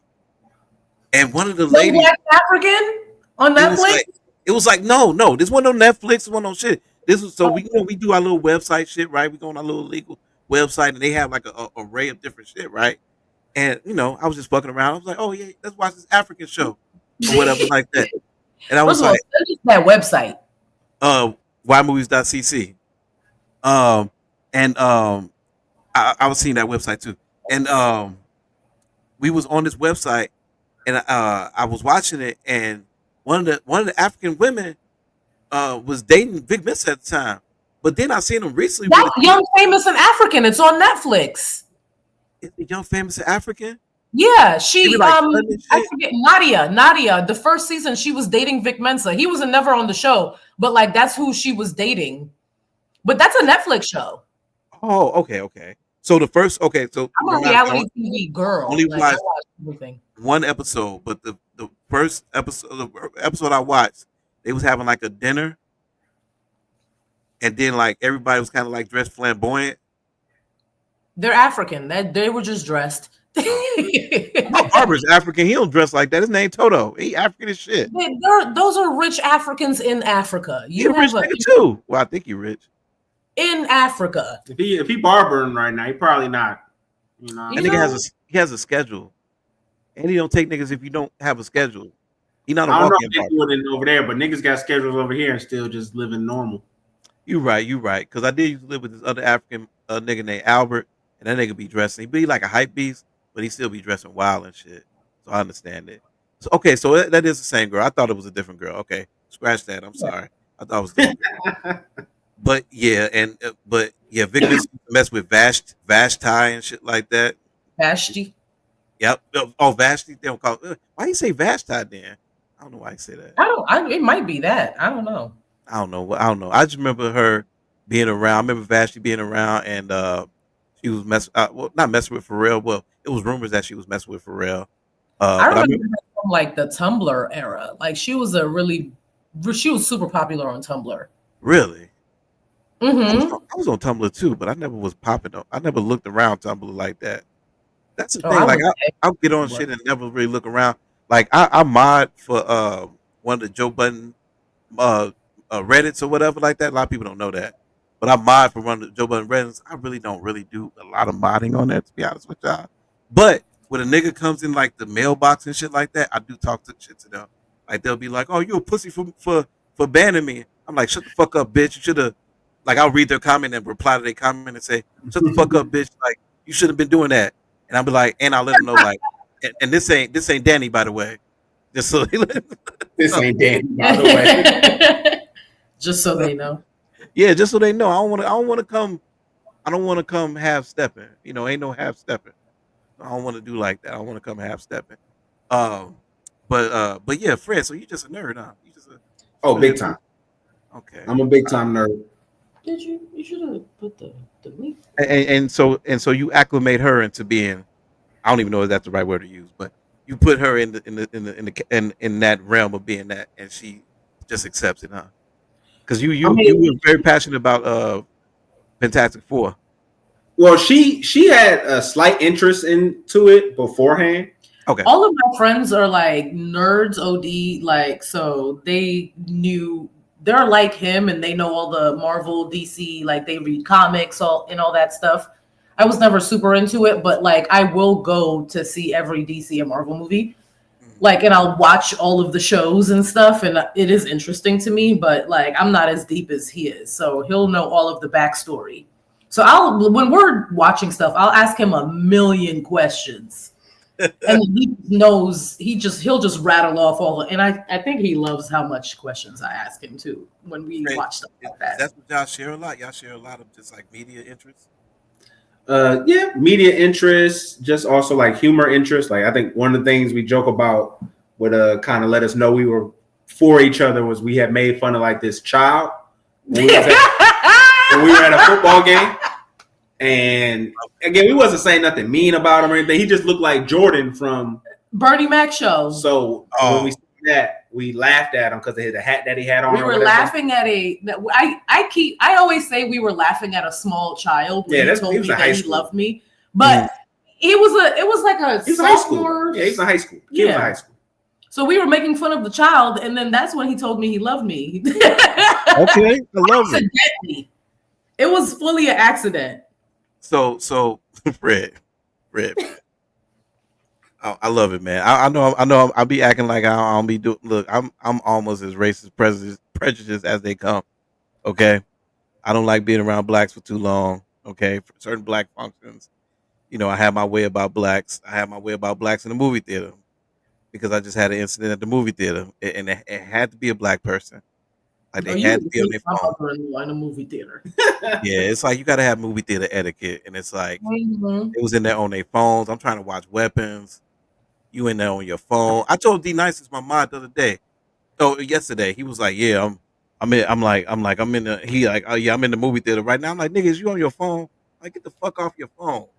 Fucking rudeness. Like, don't be on your phone in the movie theater, dog. Like, and then you're talking and shit like that. Then you got the niggas that lead. The niggas that you see in the movie theater that like go to concession stand when shit be going on. They just there for a date. Mm-hmm. I hate it. Those type of people shouldn't be coming to a movie theater, man. Just stay home. That's why they got streaming. That's half the reason the conspiracy of streaming is to keep niggas at home. I mean, I can see that in a little bit.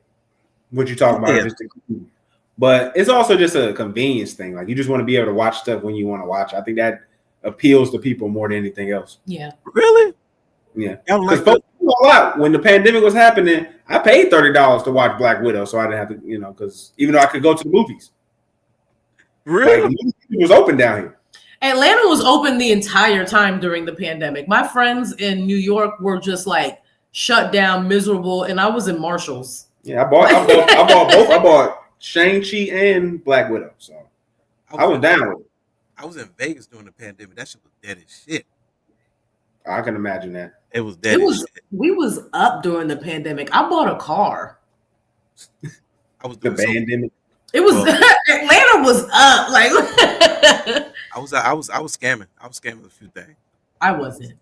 I was. I took advantage of everything I was eligible for. You did the PPP loan?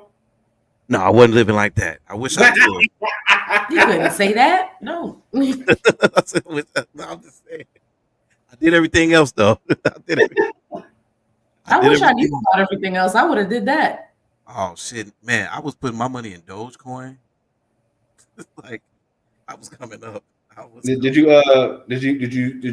really early in on it or what? Yeah, Oh, okay. So, yeah, no, I think that's it put the down payment on this apartment I'm in now. Oh, that's not bad. See, I Yeah, didn't. I wish I would have put all of my money into Dogecoin. You had to pull up that Saturday Night Live. Yeah. Because that's after he went on Saturday Night Live, that's when that joint dropped. really, Ain't been back since.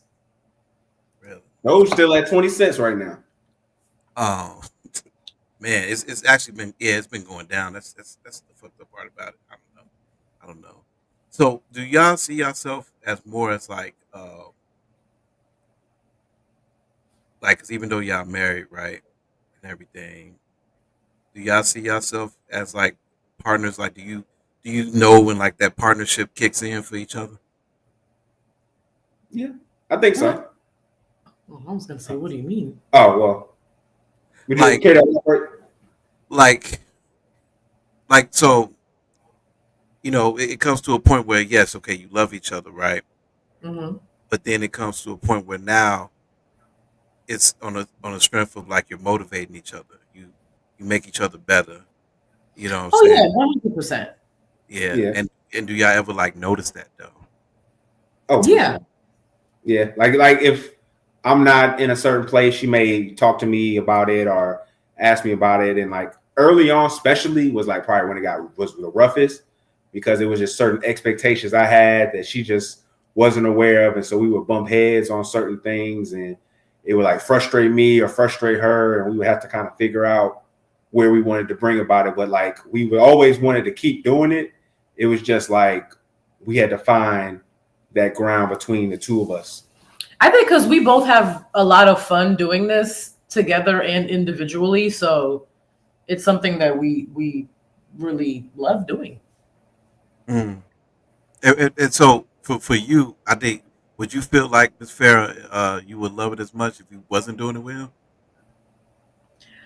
Probably not, because I am not a lover of hard work. So I would have to like all of the extra stuff that comes with it, and then I get the privilege of like showing up, putting my personality on camera, and then like I don't read comments, I don't interact. So I feel like if that was necessary for me, then I wouldn't enjoy it as much because I would get in my head about like what people are saying, what people are commenting. But because he's the one taking care of that, like I don't need to look at stuff like that. He'll bring a comment to me once in a while if it's like some constructive criticism and somebody who like consistently listens to us and that's saying something. He'll be like, maybe you should look at this comment.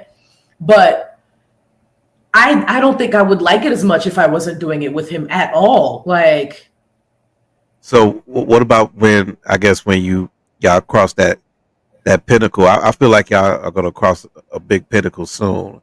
I'm hoping that for y'all because like I said, I think y'all pod and it's funny. I used to call y'all First and 15th at first. I didn't know it was actually both of y'all's name, but that's just Lupe Fiasco First 15. So, but I've been thinking that we should change the name and rebrand a little bit because we were supposed to be like heavy like movie TV reviews when we first had like the inception, which is why it was Talk FnF TV, like because we were supposed to be in the movie realm, like that was supposed to be our niche, but we don't do that. The strike kind of happened, and that's what kind of the writer's strike had happened in between. So then we kind of didn't have a lot of stuff, and so we had to pivot. Yeah, more into politics, and then the election was going on that year, so we started going on talking more about stuff like that, and it got us some type of ground.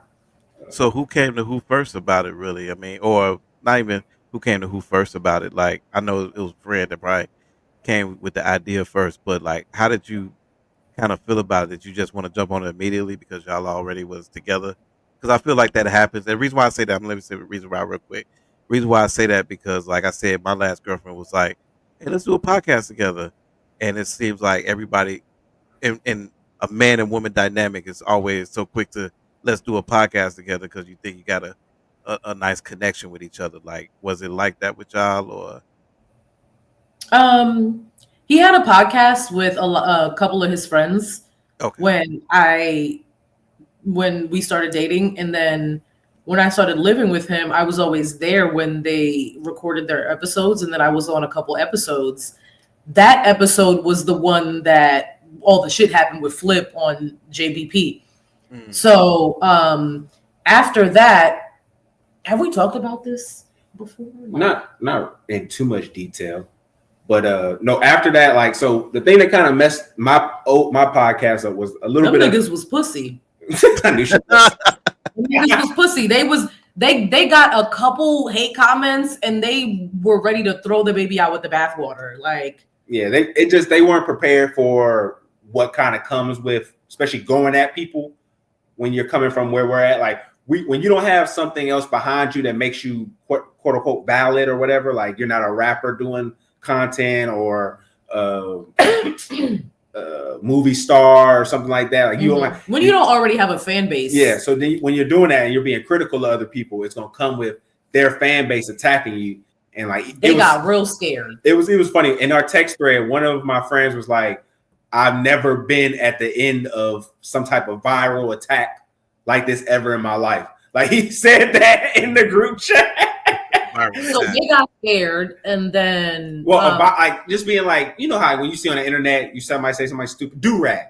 Remember what happened with do-rag, and everybody kept telling him, like, they were saying never been at the end of the internet just trashing you. Which I had been a couple times because I was a black woman on Twitter in the 2000s. So but after that, they took a break for a couple weeks and their shit wasn't happening. They weren't showing up, and I was just like, we can do it together. And he was like, oh, like he thought that I wanted to be like not in front of the camera. And I was like, no, actually, I kind of enjoyed the couple episodes that I did with y'all. And I want to like do this with you. Plus, I really wanted to support him. My main thing is that like I wanted to support my husband in his dream. So that's why, both of those reasons are why I decided to join. And it ended up being a good dynamic, and we both have a lot of fun. So, and y'all both really like express like y'all are real good at both like expressing like your personality and his personality. But then, so this is how I look at y'all podcast when I be watching it, or when I watch clips. Um, it's like y'all both be at both of these ends of the road, and then it's like y'all just kind of like culminate together. And I've seen that shit more actually listening to more of y'all full episodes of the podcast. When I stopped just watching just clips, I noticed that in y'all full episodes, like y'all would just still come together. You know what I'm saying? Not force it either, because a lot of niggas they'll force a lot of shit. A lot of people will force topics. You know what I'm saying? Just because, but and then y'all do talk about a lot of unique things that nobody else really talks about. So we do a lot of politics. Yeah. We try to make the white people mad, but that's because both of us have a background in journalism, and then I got a minor in Africana studies, so I'm real like Black power, like, and both of us are like that. Both of us are very like radical Black. So, I think that's what makes our like kind of like more niche content, I think. okay, yeah, most definitely. I think y'all should have. Well, no, I don't have Dr. Umar on y'all show, but it'll be funny if y'all do a run with just like. Well, I don't know. You think so? Do y'all think it'd be weird if y'all even had guests on y'all show? 'Cause I feel like y'all shit can. We have had a guest before. We've had a guest, but and then we have some stuff coming too. Oh, with guests. Mm-hmm. Okay. How do y'all feel about that though? 'Cause I don't know. But when I watch y'all, I feel like y'all shit is like it's 1-on-1, to be honest with you. I ain't gassing just to gas, because like I said, it was I don't pick people to interview just because. If that's the case, I would have asked Fred a long fucking time ago. You know what I'm saying? Like, because Fred know me from Spaces before I was around before Danny started Spaces. Mm-hmm. You know what I'm saying? Danny was my first interview when I started my YouTube page, and then Danny started Spaces. So, and like when I pick certain people that I want to interview, I do see like something special in them and shit like that. So that's why I feel like how shit like kind of like 1-on-1, and even with I mean, hey, fuck it, try it, man, try it. If it don't hurt, do it. But I can see y'all really like doing this shit just y'all two for years down the line. You know what I'm saying? Just killing it, getting a crazier, more set. You know what I'm saying? Shit like that. But I don't know. That's how I see y'all because I don't know. Y'all both are like really dynamic, and Fred he just ignorant. So it's like I'm ignorant. You know what I'm saying? I'm ignorant. So it's you know what I'm saying. So it's like, but it's like you know what I'm saying. You balance out his ignorance and shit. So especially when he had that God conversation, that was a wild one. No, I killed that. He said I killed. He's That was like, hard. it was really God versus Superman is absolutely insane, but I don't think It you're was gonna Jesus, get that. but- I mean, Jesus versus Superman, but you're not gonna get that anywhere else. So you're right. Like we do have conversations that are like very special. Um You ever, had, you ever had to tell his ass like, man, get off Spaces and save some of that content for us? all the time. Not Oh, I don't be it's not a safe content for us. It'd be like, pay attention to me. Like, what are you like? What is happening? You've been first of all, I'll be at work and then I'll open my phone, he's in Spaces, and then I'll come home, he's in Spaces, and then I want to like actually slapbox him because what are you doing? I'm pushing the brand forward, man. well, why do you love Space? I mean, you do be on Spaces often. You be on Spaces a lot. Why do you love Spaces like that? I just like talking to people. I like hearing people's thoughts on things. I'm very also like a combative person. Extremely. He In loves regards verbally. debating. And so like people in real life kind of get annoyed about that. Yes. So when I can actually go somewhere and I can just not give a fuck, I can just go and just start debating with people regardless on anything. Like even the other day, like there was somebody about to have like a transgender conversation, and I was going to start debating him on that. Mm-hmm. And like to me, I just enjoy being combative and debating with people. So he does it with his family. Yeah. He does it with me. Like I get annoyed consistently with the debates.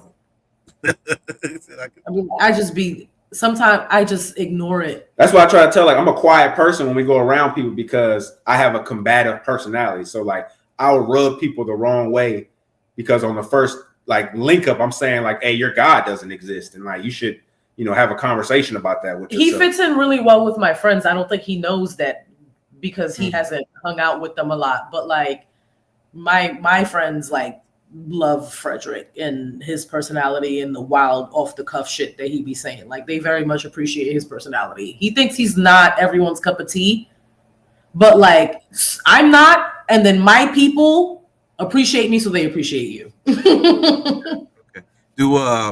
I'm not a big astrology guy, but what are y'all? Is one of y'all like a Sagittarius or something like that? I'm a Sagittarius. He's a Gemini. Okay. If you look up like signs that are supposed to be together, then we're supposed to be together. Okay. See, I'm a Pisces, so if you believe in all that. I believe certain signs act the way they do, and it's normal. I believe like the general shit. Like I've been around a Leo, so I know how a Leo acts. You know what I'm saying? I've been around a Taurus, and I know how a Taurus acts. You know what I'm saying? Have you noticed yourself gravitating towards like if you ask most people what their signs are, have you ever noticed yourself gravitating towards a specific sign consistently throughout your life? Yeah, because Taurus. I have a bunch of Aries. Yeah, Taurus is Aries. My mother is an Aries. Like my best friend is a Taurus. D Nice is a Sag. Shout out to D. I had a Gemini girlfriend. Yeah, that's about it. No, she wasn't Gemini. She was a Leo. So, and I'm a Pisces. So, I'm like Erykah Badu, cool and calm, collective, mixed with little Justin Bieber and Ja Rule. Yeah. Pisces is supposed to be like super emotional though, like. Oh yeah, we are. That's emotional and sensitive. That's why I was just listening to Jodeci. We don't mesh well. That is crazy still. Like because I'm brash. Jodeci to get you like in the pumped up mood is kind of crazy still. I mean, I'm an R&B lover, man. I like to mix a lot of R&B music, and I like to play for the women. I feel like if you're a DJ, if you're not playing for the women, then why are you even DJing? So it's like the women. Women set the tone and the mood. If the women aren't entertained, nobody's entertained. Exactly. And it's just a joy to just see women dance, like to hear that, hey, Yes. Like kids love that. So it's like I love That's what hearing it's that for. from women. yeah, I'm happy that because I love music so much. Like I don't know, it's just it runs in my family and my blood and shit like that. So I just love music a lot, and I just always want to really keep it in my life.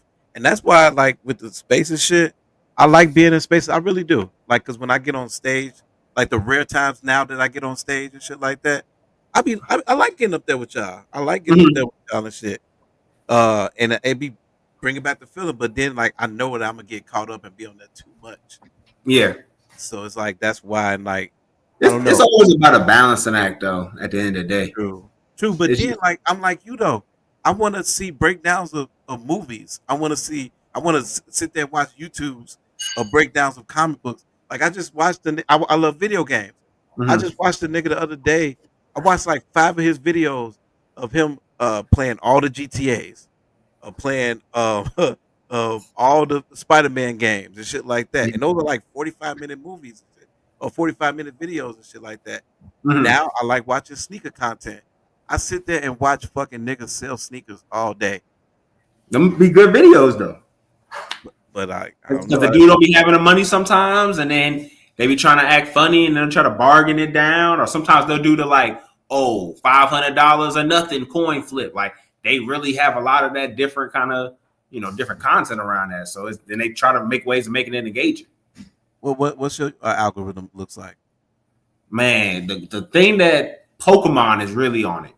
Really? Okay. I used to Like, be bro, I used to be into Pokemon too. I had to and start a fan back in the day. I'm not talking about like clips from the show. I'm talking about folks at conventions selling cars, folks basically treating them like how folks treat shoes. Mm. Like Yeah, I'll I'm watch going a crazy right now. video, I'll watch a live stream probably for like 30 minutes, and it'll just be a dude taking out a pack of a sleeve of cars and just opening them up and going through trying to find, the rarest car. It's like the dudes who play the scratch offs and stuff.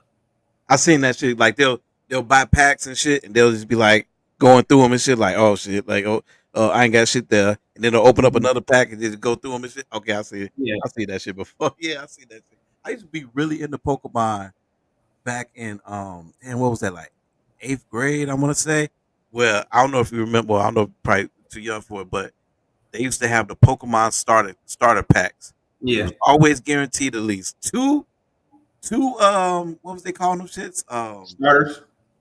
No, two metallics. Oh yeah. The Metallic. holographics. Yeah. So I used to get them shits and it came with the board game.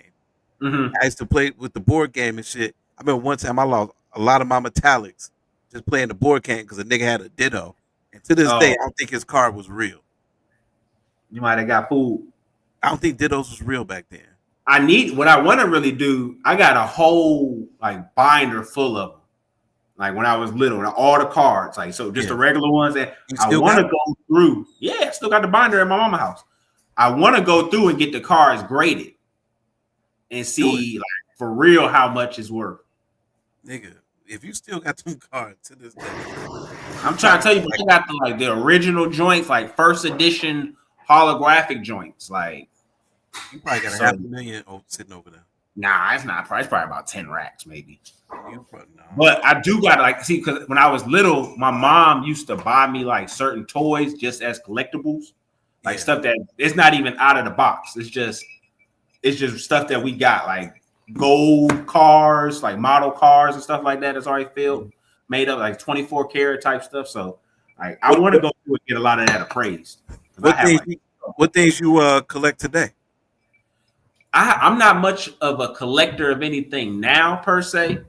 I have a lot of old collections from them, but I don't really collect too much now because I had jerseys and different little game cards. I used to have like Yu-Gi-Oh cards and stuff like that. I gave most of those to my son though, but I used to have like a lot of those. So I used to have anything that came out pretty much. I was trying to get my hands on it, kid wise.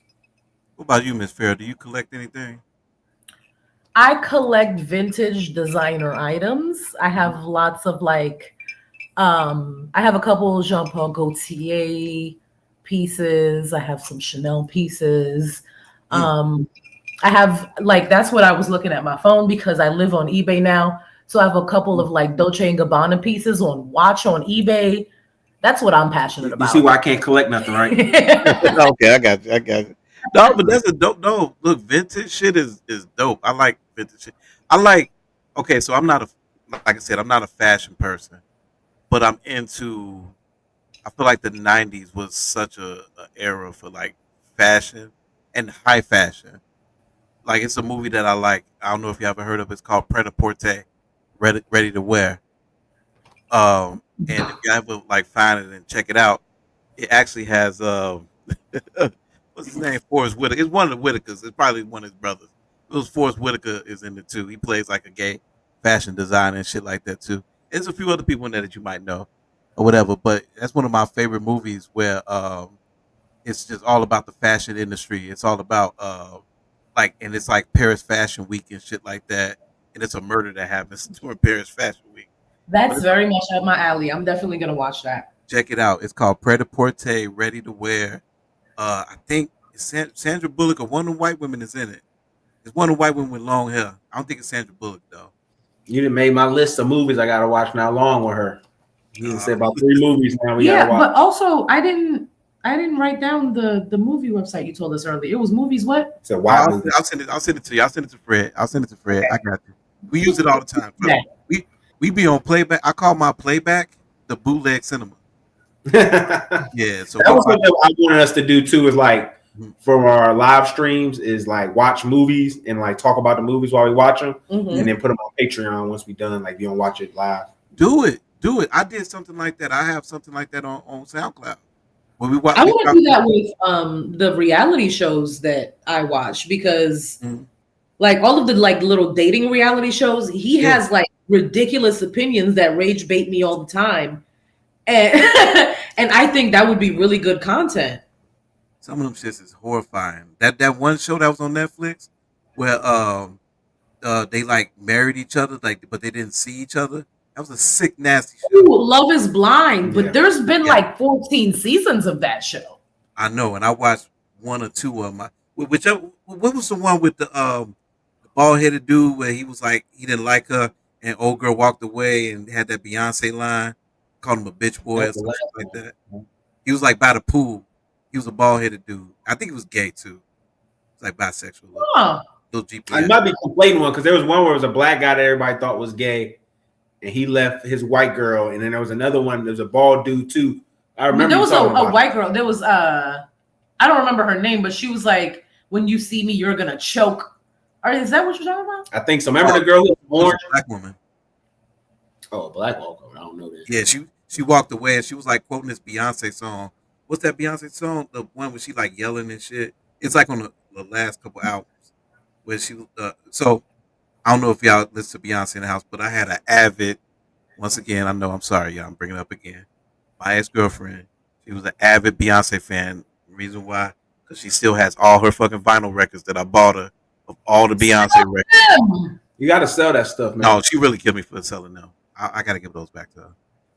Then why has she? How long have y'all been broken up? At the top of the year. Like top of the year.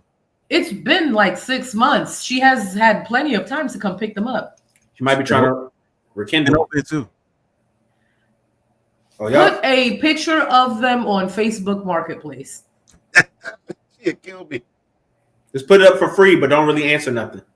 I can't touch her Beyonce stuff, man. I know she really wants that stuff. I can't touch her Beyonce. If she did, she would have took it. I don't know. She loves Beyonce to the core. I think she just want an excuse to see you, man. No, she don't. Because she would have did it all. I don't think she done yet. I guess. I don't know. Maybe I'm just a sucker for love out here, y'all. I'm a fool for love. All right.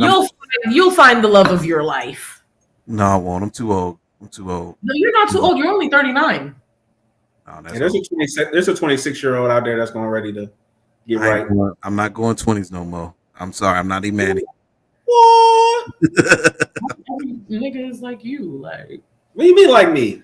Like if you was 40 something, then that's probably what you will go for if you were single. Half your age plus 7, baby. No, man. You know what that comes with? Fun. Let me get $40. What that? Okay, 40. I'm telling you, cheap in 2025. That's off the cheap end. This is off of not even meeting. 400. Hey man, I'm telling you, man. That's even off. I got that too off of not. I'm saying 40 just to be nice, but yeah, I've got that too without I even meeting them. $40. But I'm saying the beautiful thing about it is when you got it in that particular realm where they ask you for the money, you can say no and find a new one. Like that's the fire shit. Ain't no beautiful Is you shit the one about in it. control of that. It's not as much as you trying to make it seem. As much as you trying to shine this apple for me right now. It's not. It's not a beautiful thing. Fly. It's not. I'm Trust gonna me. shine up some more later. I'm gonna hit you up and tell you. Pause. Wow. He's toxic as hell, right? I see. I see. I just listen to toxic music. Y'all, yeah, yeah, yeah. Just trying to No, but wake up. um, oh man, as far as like, damn, we covered a lot with y'all. I am enjoying this conversation with y'all, man. And I'm No, it's sorry, been I don't good. know, I don't know if I'm. It's like 2 hours already. Uh, I do. I'm gonna probably leave y'all because I Oh, need to no. get bed to go to work. Oh yeah, no. I'm about to be done. I'm about to wrap it up and everything. Trust me, I'm about to wrap it up. I Okay. usually just go about 2 hours, and everything like that. You know what I'm saying? And everything. I don't know. But I like to look at these things or these interviews as like a get to knowing of a person and bringing out like the other side of them and everything. So like I look at it like down the line, people can look for y'all and be like, damn, oh shit, they did this type of interview where they opened up and shit like that. I think that's my daddy interview is how Flip found out who he was. Mm-hmm. I ain't gonna lie to you. That's why he probably got You exposed. exposed Danny is what you're saying. I ain't put his face on there, but that's But when he said that he met him at a school, I think that's how Flip remember who he was. Yeah. But yeah, I like to look at these as like something you can go back to where people can like go back to them and see it like a little history piece or whatever like that. And hopefully I can just blow the channel up and everything and you know what I'm saying, do more interviews and everything. Maybe I can pay people. You know what I'm saying? Maybe I can get some We'll chili. come back and get our back, get ours on the back end. I always want some back end, man. God damn. Damn, man. Y'all better go holler at that boy in Dumbo. He got you. No, we're gonna pull up on Dub too. Why y'all ain't pull up on Dub the first time y'all went out there? Or We when y'all went did. out there do that? Oh, We yeah, did. did. Yeah. Oh, We just didn't record with him, but we pulled up on we went to his place and everything. He had to record with Danny that day, so we were already on our way to. Yeah, I was Danny. already booked the record with Danny. okay. I hit up Dub that day when I went out there. We took a picture. Me and Dub took a picture. Oh yeah, y'all did. Y'all did take a little picture and shit. Yeah, I, man. I Come hit on. up Dub that day. I wasn't coming to Dumbo though. Fuck that. I That's, I, I know how them Ubers is from in New York. Fuck that. I'm cool. his place is nice though. That place that he has out there is really nice. It's I really know, nice. but I wasn't in Brooklyn at the time. The first time I was out there before I even knew y'all, I was in Brooklyn. And Oh, that you time, what? yeah, I was in Manhattan. Oh, we should have linked up. Yeah. I was. My dad owns a studio in Queens, which is why I really want us to move to New York because Oh, we would run that studio if we moved there. what was stopping y'all from moving to New York? I'm not really a fan of New York. There's Mm. not really anything about New York. When I was like years ago, I said like LA and New York were just places I never really want to live. I Mm. think our networking opportunities would be insane, and I think the show would go crazy in New York. Yeah, as long as y'all can get out of like, I mean, you probably see Rory somewhere getting drunk somewhere. Maybe And then somebody else. the elbow rubbing you can do in New York is crazy too. Oh yeah. On top of that, like shit. Even during the pandemic, when I was DJing, it's so many DJs I met through Twitch, and when I would go to like certain cities and shit like that, I went to Vegas, and I met up with some DJs out there. They had like a little thing going on or whatever. I think, especially if you like want to party and shit, DJs are a top thing. And DJs will lead you to artists. They'll lead you to music execs. They'll lead you to a lot of shit. Like Mm-hmm. it's weird, man. It's weird because I was out there kicking it with the DJs that Drake had mentioned in the motto. He was like me and Franny Fran at the cribbo. I was out there with them and shit like that, just kicking it. You know what I'm saying? Just because I knew him from Twitch and I was a contributor, and you know what I'm saying, I used to be in the stream all the time. So, but other than that though, other than that, you don't want to do the New York thing. But do you feel like Atlanta is the home for any future Talk FnF debauchery? Yeah, I mean, I want to do some stuff like when we actually go out and like go. Like, we have a place called the Beltline in Atlanta, where I want to go out on the Beltline and have us just talk to people like strangers. Yeah, she not with it, but like I want us to talk to strangers. No, that would be Rhetoric's branch of Talk FnF, because that literally gives me like full body hives. You can just like that shit. I don't never. When I think about content like that, I think about that one dark skinned dude that be out in Miami asking women what they bring to the table. Like, I hate that type of content. We're not going to ask kind of questions. No, but it's just like that type of content just is like bottom of the barrel to me. Yeah.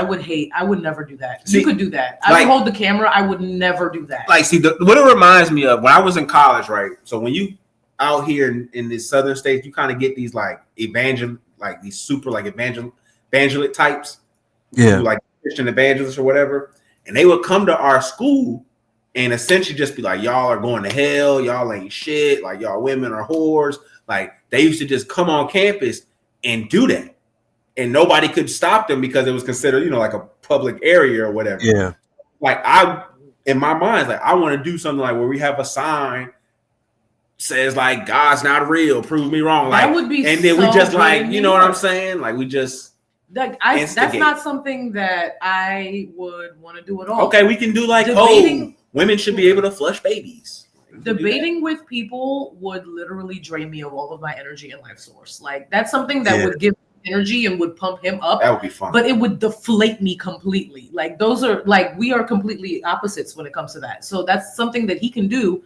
I would rather kill myself. I would definitely like part of the thing I'm gonna have too, like, because we'll have streams where we do streams together, and then I'm gonna have like solo streams. Yeah. And I'm going to like do certain, I have debate streams on there where I have like list of certain topics that I have, arguments flushed out for, and then just debate people. Cause I see people doing it already, like with the Trump shit and all that stuff, where they'll just get up there and just say like, hey, debate me on these topics. And then they'll just body niggas like all day. And then my solo content would probably be me like bringing a gay porn star on and being like, so dicks. Like right. How does it feel? Which ones you like? Yeah. Like that's something I would do. Or I would how do you find his perfect lube? To interview people publicly, I would go do that in like a gay club. Okay. Very comfortably do that in a gay club. The thing is this, the stuff she would do, I would do with her. It's just the stuff I would do, she won't do with me. It's a struggle. Mm-hmm. So she wants to do a lot of GPS interviews. I fuck with it. I love the LGBTQ community. I'm an ally. She want to talk to the funny guys, but then she won't do funny stuff. I can see her doing ballroom interviews. Do some ballroom interviews. Yes, I would love to get into that. I used to watch that show. What's that ballroom show? Fred gonna think I'm gay after this. What's that ballroom show? Pose. Pose. That was a good show. It doesn't matter. It was just good writing. Yeah, and I have an affinity for the 90s. So you was a P Valley guy. And you like good content. You're a movie guy, so. Yeah, actually, Frederick. You watched Queer as Folk once before. No, I never watched Queer as Folk, but I think P Valley is good. It's a great show. It's really good. Queer as Folk is a good show too. I never seen Queer as Folk. Yeah, I watched it when I was a little too young to watch it. But that's not whites in there, right? That's how I knew it. But that's how I knew I wasn't gay. I was like, I don't want to watch white gays. This isn't for me. Definitely not. Yeah, I'm cool on white gays. Like white gays. I'm not going to watch Noah's Ark. Okay. That was the black gay show. Yeah, I'm not going to watch. I never heard that one. Noah's Ark was like a black. It was like Girlfriends, but black guys. Yeah, it was black gay guys. Yeah, it was Girlfriends, but for black gays. Okay. And a little bit more sexual. Well, and they brought it back too. It came back recently. Oh, it came back? Okay. Mm-hmm. Yeah, see, you think I'm accepting. I know things about the community. Chill. I would never be with a man that was homophobic in his foundation. It's very important to me. That was one of the things that I had trouble with dating in Atlanta versus New York. New York, niggas don't really give a fuck. They be squirrely. Like they'll be like, keep it over there. I don't really care. Yeah. And then that's like the most you'll get. Here, dudes would be like, nah, I don't fuck with that gay shit. They'll be gay. but then be gay. In then Atlanta, be gay, then be fully gay. So when I met him and he was like, no, like I don't, gay people are people. I was like, yes. And then the religion stuff don't bother you with him. I was never a religious person. Yeah. So him not believing in God doesn't bother me because it would annoy me if he was religious. Like if he was like, let's go to church, I'd be like, fuck. So I prefer this. So, I understand it. Look, I guess I'm a spiritual person, but like I don't go to church because I always fall asleep in church. So it's like I don't fuck with I it. always cry in church. The spirit can't keep you up. It can't keep me up for shit. Regardless of the fact that I'm not super religious, like I cry easily. So that much emotion, every time I'm in church, I cry. That's a different type of pain. It's not even like, it's just like I feel like everyone is so passionate about this. Like I can't handle everyone's emotion. Like there's no way I can't cry. These people are singing. It's so much emotion. That's crazy because Bamboozle, the movie made me cry, but church ain't gonna never make me cry. No, I be crying. I was every scared. day. I was mostly scared when I was younger in church or anything. Like, because people be acting like they have Holy seizures Ghost? And shit. Yeah. Haitian churches, we don't do that in Haitian church. We don't catch the Holy Ghost. So I remember one night with my mom, we went to go see Stigmata, and we went to go see the Arnold Schwarzenegger movie that same night with Gabriel Byrne when he was the devil. Y'all remember that movie? Gabriel, It was what was the name? It was two super religious movies in the days. It's called In the Days. End of Days. Okay. I don't think I've seen that. I don't think I've seen that either. It's old. It was but it's basically Arnold Schwarzenegger fighting against the devil. It really is. Then Stigmata was with Patricia Arquette. I've seen that cover before. I feel like I've seen the cover for that before. You've seen the cover Like for Walmart. Oh, this looks good though. Like you have good movie suggestions. That's not a good movie. Shit, my niggas. It's not good, but okay. I mean, it's silly. It's some of the shit is silly. Like I watched 1999 movie. So you know what made me think it was good? Stigmata was okay. What's that one? This End of Days. There's a scene from the movie. I'm sorry, I can't see Harley. I'm sorry. I thought it looked good because of that. I was like, oh, big monster. I love a sci-fi. It looked like an Arnold Schwarzenegger version of Constantine. It is kind of without the powers. Without the powers, it is. It definitely is. I would say it's basically him going against the devil, and it is kind of silly. I'm with another group of people with this, and I watched a show called Double Toasted, and they do movie roasts every Wednesday or whatever, and that was one of the movies on their movie roast. That's what I wanted us to do too. Like add that as well. Like us just shitting on a movie too. Like every movie don't watch it, gotta be a good movie. You just watch a movie, just shit on it. We've done that before. Every Tyler Perry movie we've ever watched, we've shat on. Yeah, good. I want to see that content. That nigga is garbage. Like it's mostly just a time thing than it is anything else. Than it is an access. I feel like marketing and strategically wise, since we're based in Atlanta, that probably wasn't a good idea for us to shit on every Tyler Perry movie. Because like we might have to turn down, or we might miss a Tyler Perry bag because of that. But it's so be it. Yeah. Nobody. He ain't really giving big checks to dark skinned women. He ain't paying people. He ain't pay Kelly Rowland like that. Yeah. Trust me, he didn't. You gotta be a certain hue to get that Tyler Perry bag, or you gotta be like Trauma. So, all right, we about to close it off, but yeah. I like to say I do appreciate this talk. I appreciate us going through this. This was funny. This was. You said what? We appreciate you highlighting us. And I want to give this to Miss Farrah real quick. Miss Farrah, you are my first woman guest. Oh my God! Breaking glass ceilings. You broke that, and of course, you guys are my first couple on here and everything. So I did want to let that be known towards the end. Like Obama's. Yeah, Yeah. man. Yeah, but like the Obamas, where it's like, I don't know, y'all like we're all black or some shit. But no, but no, y'all are very, y'all perspectives are very fresh. I want y'all to keep the love in y'all life. I'm gonna cry again. I'm sorry. I'm end up crying after the stream probably. But I really do want y'all to keep the love in y'all life. I want y'all to keep that togetherness. I love the way that y'all work together and come together as a team. Um, I love the way that you want to do this. You want to be here. Y'all both want to see each other exceed and never leave each other's side, immensely. So, you know what I'm saying? And y'all like are both smart. Like y'all be using some big ass words, and I don't be using them big ass I words like love that's my favorite thing about him. He's so much smarter than all of the men. see, he definitely smarter than me. I'm be using them big ass words.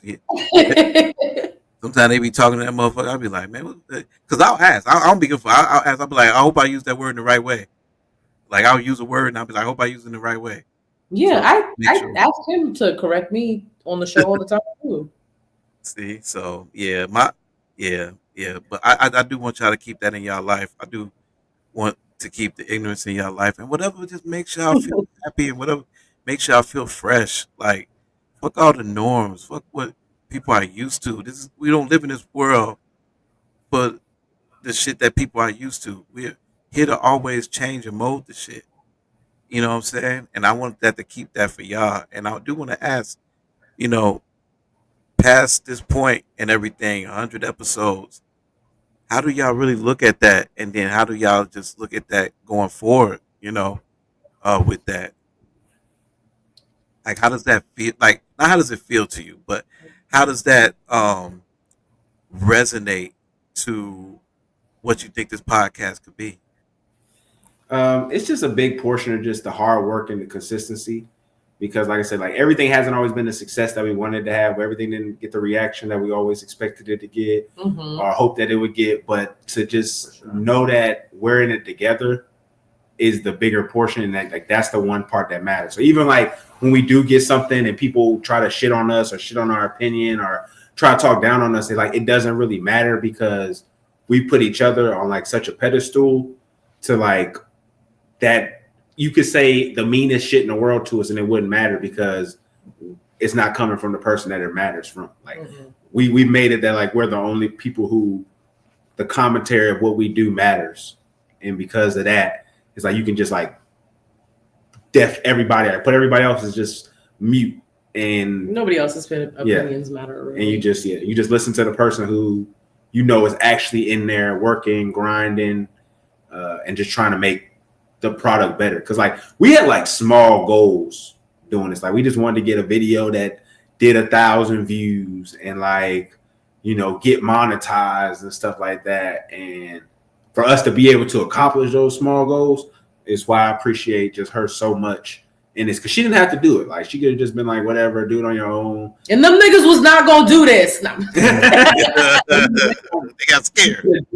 She could have did that and like do your thing or figure it out on your own, and then like it just would have been a gap between us because I would have been trying to figure it out regardless, and then that pulls us apart. So the fact that we can do it together makes it so that it doesn't pull us apart, and we find even more reason to like keep growing together. What about you, Miss Farrell? I completely, like he said that beautifully and wonderfully. I completely agree with everything he said. I'm so glad I made the decision to want to do this with him and support him because it's something that fulfills me very much too, inadvertently, like trying to support my husband, which is like, it's such a fulfilling feeling. And y'all look fly when y'all do it too. Yeah. But sometimes you alright, you know what I'm saying? But she be like out flying you sometimes. No, I'm much flyer than that's this. how it's supposed to be though. Look at us right now. We're like the reverse of birds. The girl bird is usually the one that's like normal. I didn't expect that Punisher shirt, so yeah, you usually I don't try to wear logos, I think you hide it a lot too, Fred, because I never knew you was into the shit like that, we would probably have more conversations. To be honest with you, Well, but I try to make a concerted effort to not wear brands on the show yeah, Mhm. because I want to give it a place to be like, hey, this could be you type of thing. So I love it, man. I love it, man. I wish all the best for y'all, man. I'm gonna get out y'all ear. It was it was beautiful talking to y'all, man. It was so fun. and thank you for being our first interview. You're the first person that wanted to interview us. Like, oh my God. I'm So so excited. This is the best. I'm gonna cry, man. So my goal for this interview was to because like I said, man, I feel like when I do interviews and shit, I try to learn shit too myself. So I'm finna get advice from y'all. You know what I'm saying? That's why I had like the relationship stories and shit. I kept bringing it up because you know what I'm saying. Like I'm gonna learn as I'm interviewing people. So you know what I'm saying. It looks it's a lot for me to think about. You know, because like I said, I'm a Pisces. I'm emotional, so it's a lot for me to think about. You know, That's my own good though. personal shit going on and just like seeing the progression of y'all. And like I said earlier in the spaces, man, I just love to. I just want to see more from y'all. I love to see people that I've sat down with just get better and keep going, man. I hate when niggas stop. You know what I'm saying? Like niggas, I've been doing my shit since 2010, like dead ass, like never stopping. You know what I'm saying? And I'm not super up at in the wave or up there with motherfuckers like that and shit like that, but nigga, I never stop. And so, like, I want everybody to do the same. I tell everybody this. I say this same spiel to everybody. Everybody this. I've been Twitch streaming for 5 fucking years. You feel me? Never stopping. You know what I'm saying? I've done marathons on Twitch where I've done 25 days of chillmas where I go up all the way to Christmas and shit. You know what I'm saying? And that's just because I love doing this shit. And like I said, yeah, it may be hard some days, but when you want to get up and do it and you have somebody to share it with, I'm envious of that. And I love that for y'all. You know what I'm saying? And I want y'all to keep that. And if that makes y'all grow stronger and get better and to keep going, even if y'all doing your own thing, then keep that love alive, man. And I thank y'all for sitting down. I Oh, appreciate thank you that. so much. I appreciate y'all, man. And thank y'all for You tuning too. in. I know people was in and out. It was beautiful. If you guys hear this, I'm gonna put this up on YouTube tonight. Um, and probably, I guess I'll upload it tonight. Upload in the morning. Let them people see it in the morning. They don't get it. They're not gonna get it this soon. We'll see Yeah. it in the morning. But yeah, thank y'all again, man. And yeah, man, have a good one, man. Yeah, peace. All right, one.